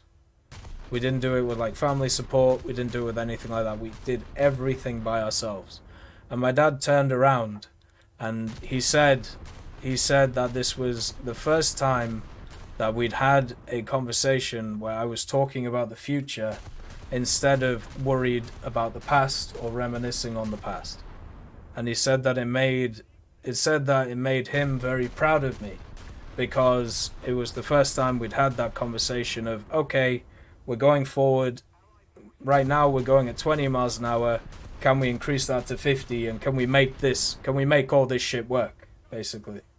And that was like the time, like the click of where the conversations with my father changed. And where instead of just talking to him like once a month, twice a month, or maybe even once every few months, it turned into chatting to him a couple times a week now. And it's because we are very similar people, and we're also incredibly competitive people. And there were so many misunderstandings when I was a teenager and how everything worked. And it just made the fact that now it's all been discussed and now it's all been talked about, and he thought things were happening the way in certain ways and he didn't understand why. And when I explained it, and since I came from a point of view where, okay, I'm like doing all right now, like this is not coming from a defensive point of view, this is coming from an offensive point of view, this is why I did these things like this, and you have no reason, I have no reason to lie to you, I have no reason to tell you, you know, falsehoods or anything, this is why it happened. And he just went, yeah, that makes sense, like that, it all makes sense. And then he apologized for things, I apologized for things, and it's just so much better nowadays, so much better than it was. And it's, you know, a bunch of other things have happened, like in the meantime, like my mother unfortunately passed away, we had family members who passed away, and also it's just the fact that when you're on the other side of the world to like most of your family, is super tough, like, because let's say something happens with my sisters, like, you know, right now there's a few issues going on, I can't be there. And since we had that upbringing that we did, where it was me and my sisters basically what felt like versus the world during our upbringing, and now I can't be there, it sucks. But at the same time, a lot of things have healed, a lot of things are better, and you know, at some point, hopefully, I will move back home to be with everybody, and we can all be happy, and which we are now. We're just happy in different places. So that's the basic story. Like not just the Xbox, but but everything that came before and afterwards. And yeah, it's one of the origin stories. There's a few others of how I became who I am. That one's one of the ones which is a bit closer to the heart. But yeah, the main thing is everything's good now. So yeah. So then we have Islam Zayed 3664. So it says, I know you don't like new tech trees, but hear me out. Whoa. Arabs are 22 countries that have vehicles that can be added from BR1 to top tier. There will be no gaps because they have vehicles from the West and USSR that will take years to add. The tech tree will have a variety more than other tech trees. If you're mad about this comment, I understand. I mean, I'm not really mad about the comments. Like I don't really see it in that way. I just see it as kind of, I mean, if they decide to add it in, they decide to add it in. I don't think they should, but you know, that it doesn't really get me annoyed. Stuff like tech trees which are more combined with other things is makes more sense to me than tech trees which are independent from each other. So like some kind of like Arab tech tree makes a lot more sense to me than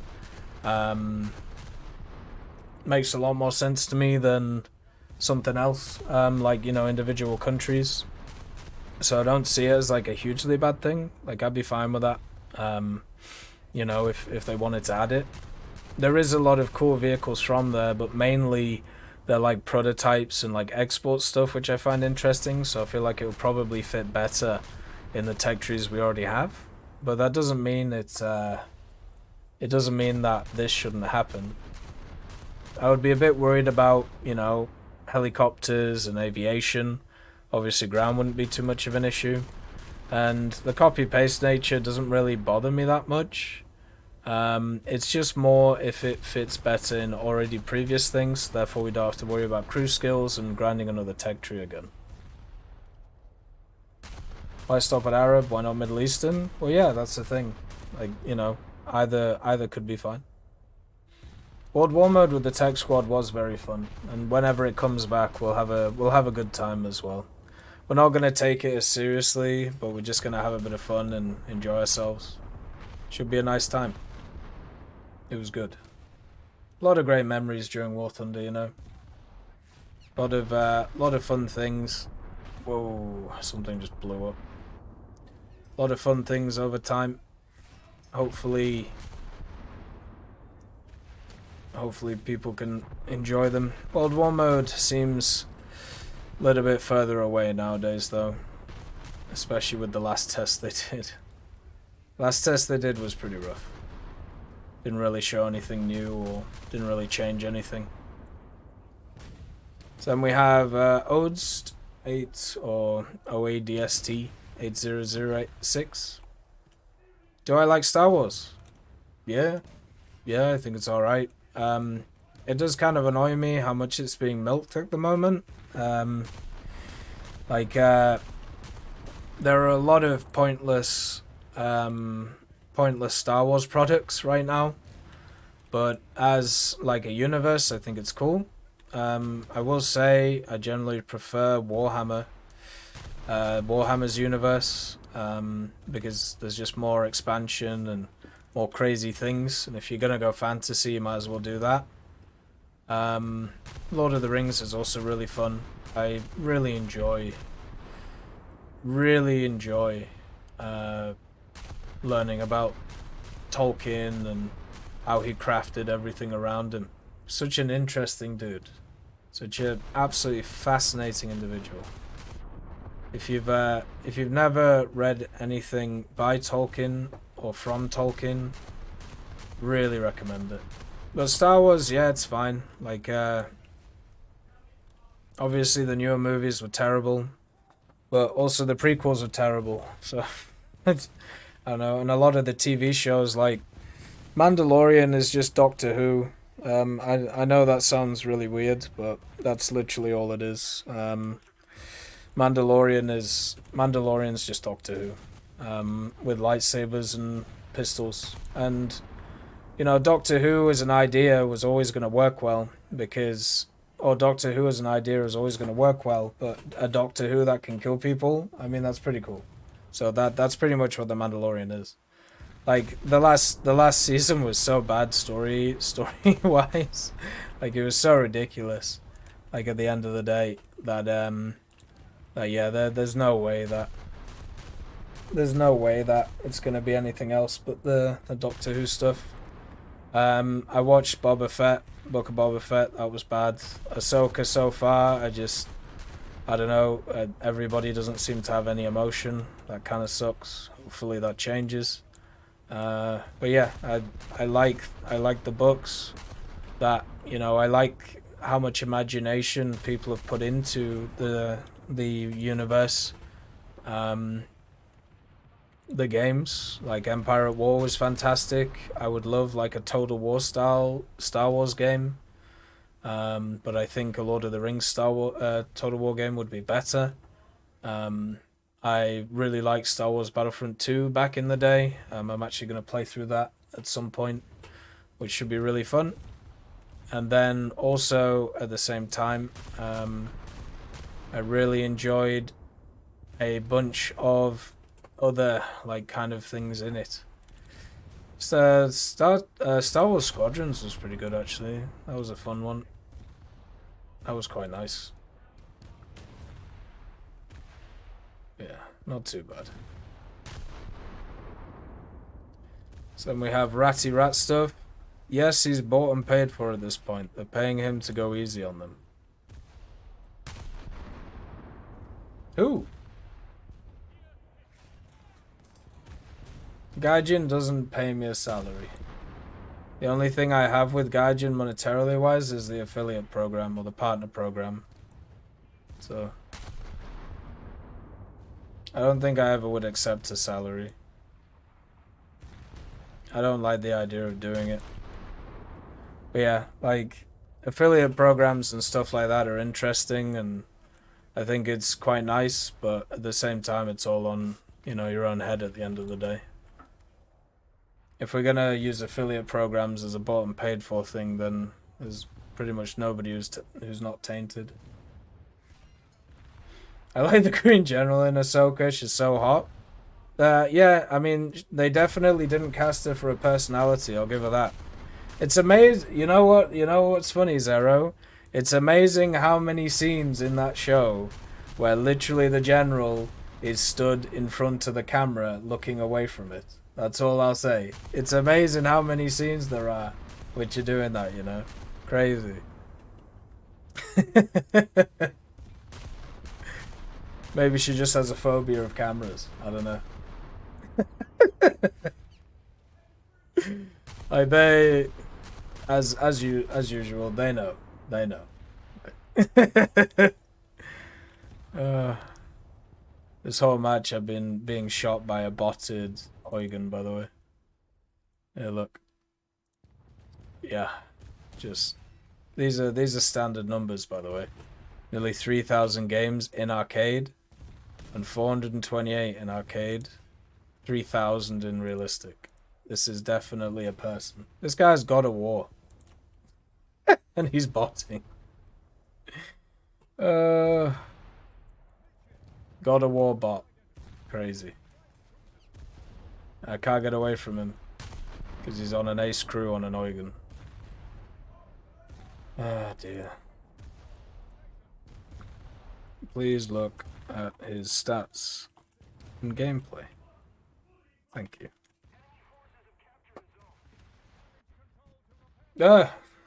Hey. Come back.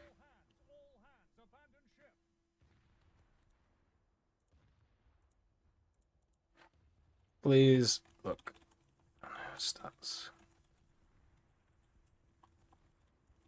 There you go.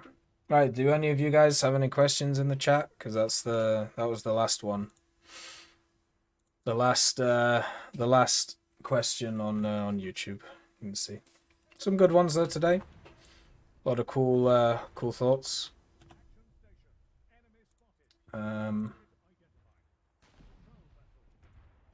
Let's see.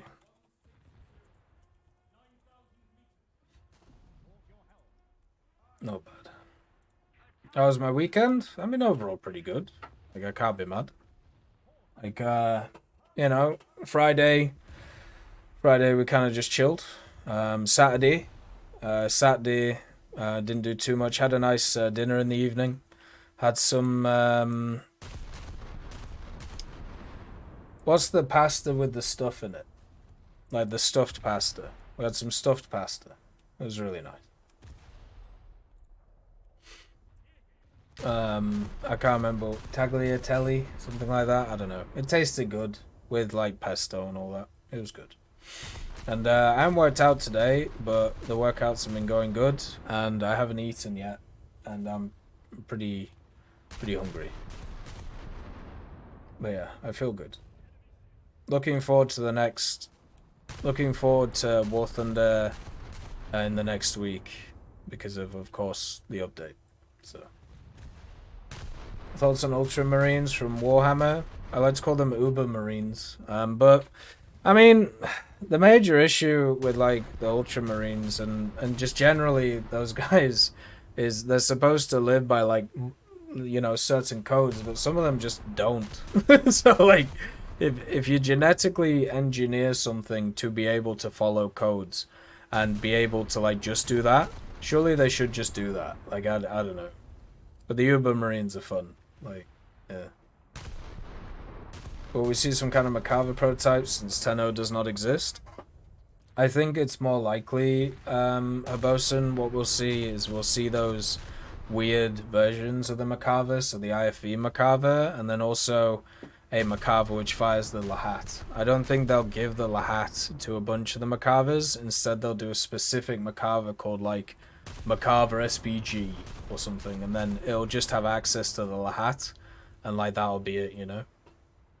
So that'll be kind of interesting. Can you explain your actions in Kosovo on behalf of the Serbian government? Unfortunately not. Once again, too modern. If you want to find out what I did in the past, you'll have to go a little bit far back to declassified files. Alright, we'll wrap it up there. For now. Yeah, the Namer, that's the one, the Namer. A good tech talk. It actually went longer than I thought it would, surprisingly. So maybe the Premiere thing was okay. Maybe we can do the Premiere thing in the future. But look after yourselves. If you have any questions, as I said, put them in the comment section below the video. Peace be with you as always. Bye bye.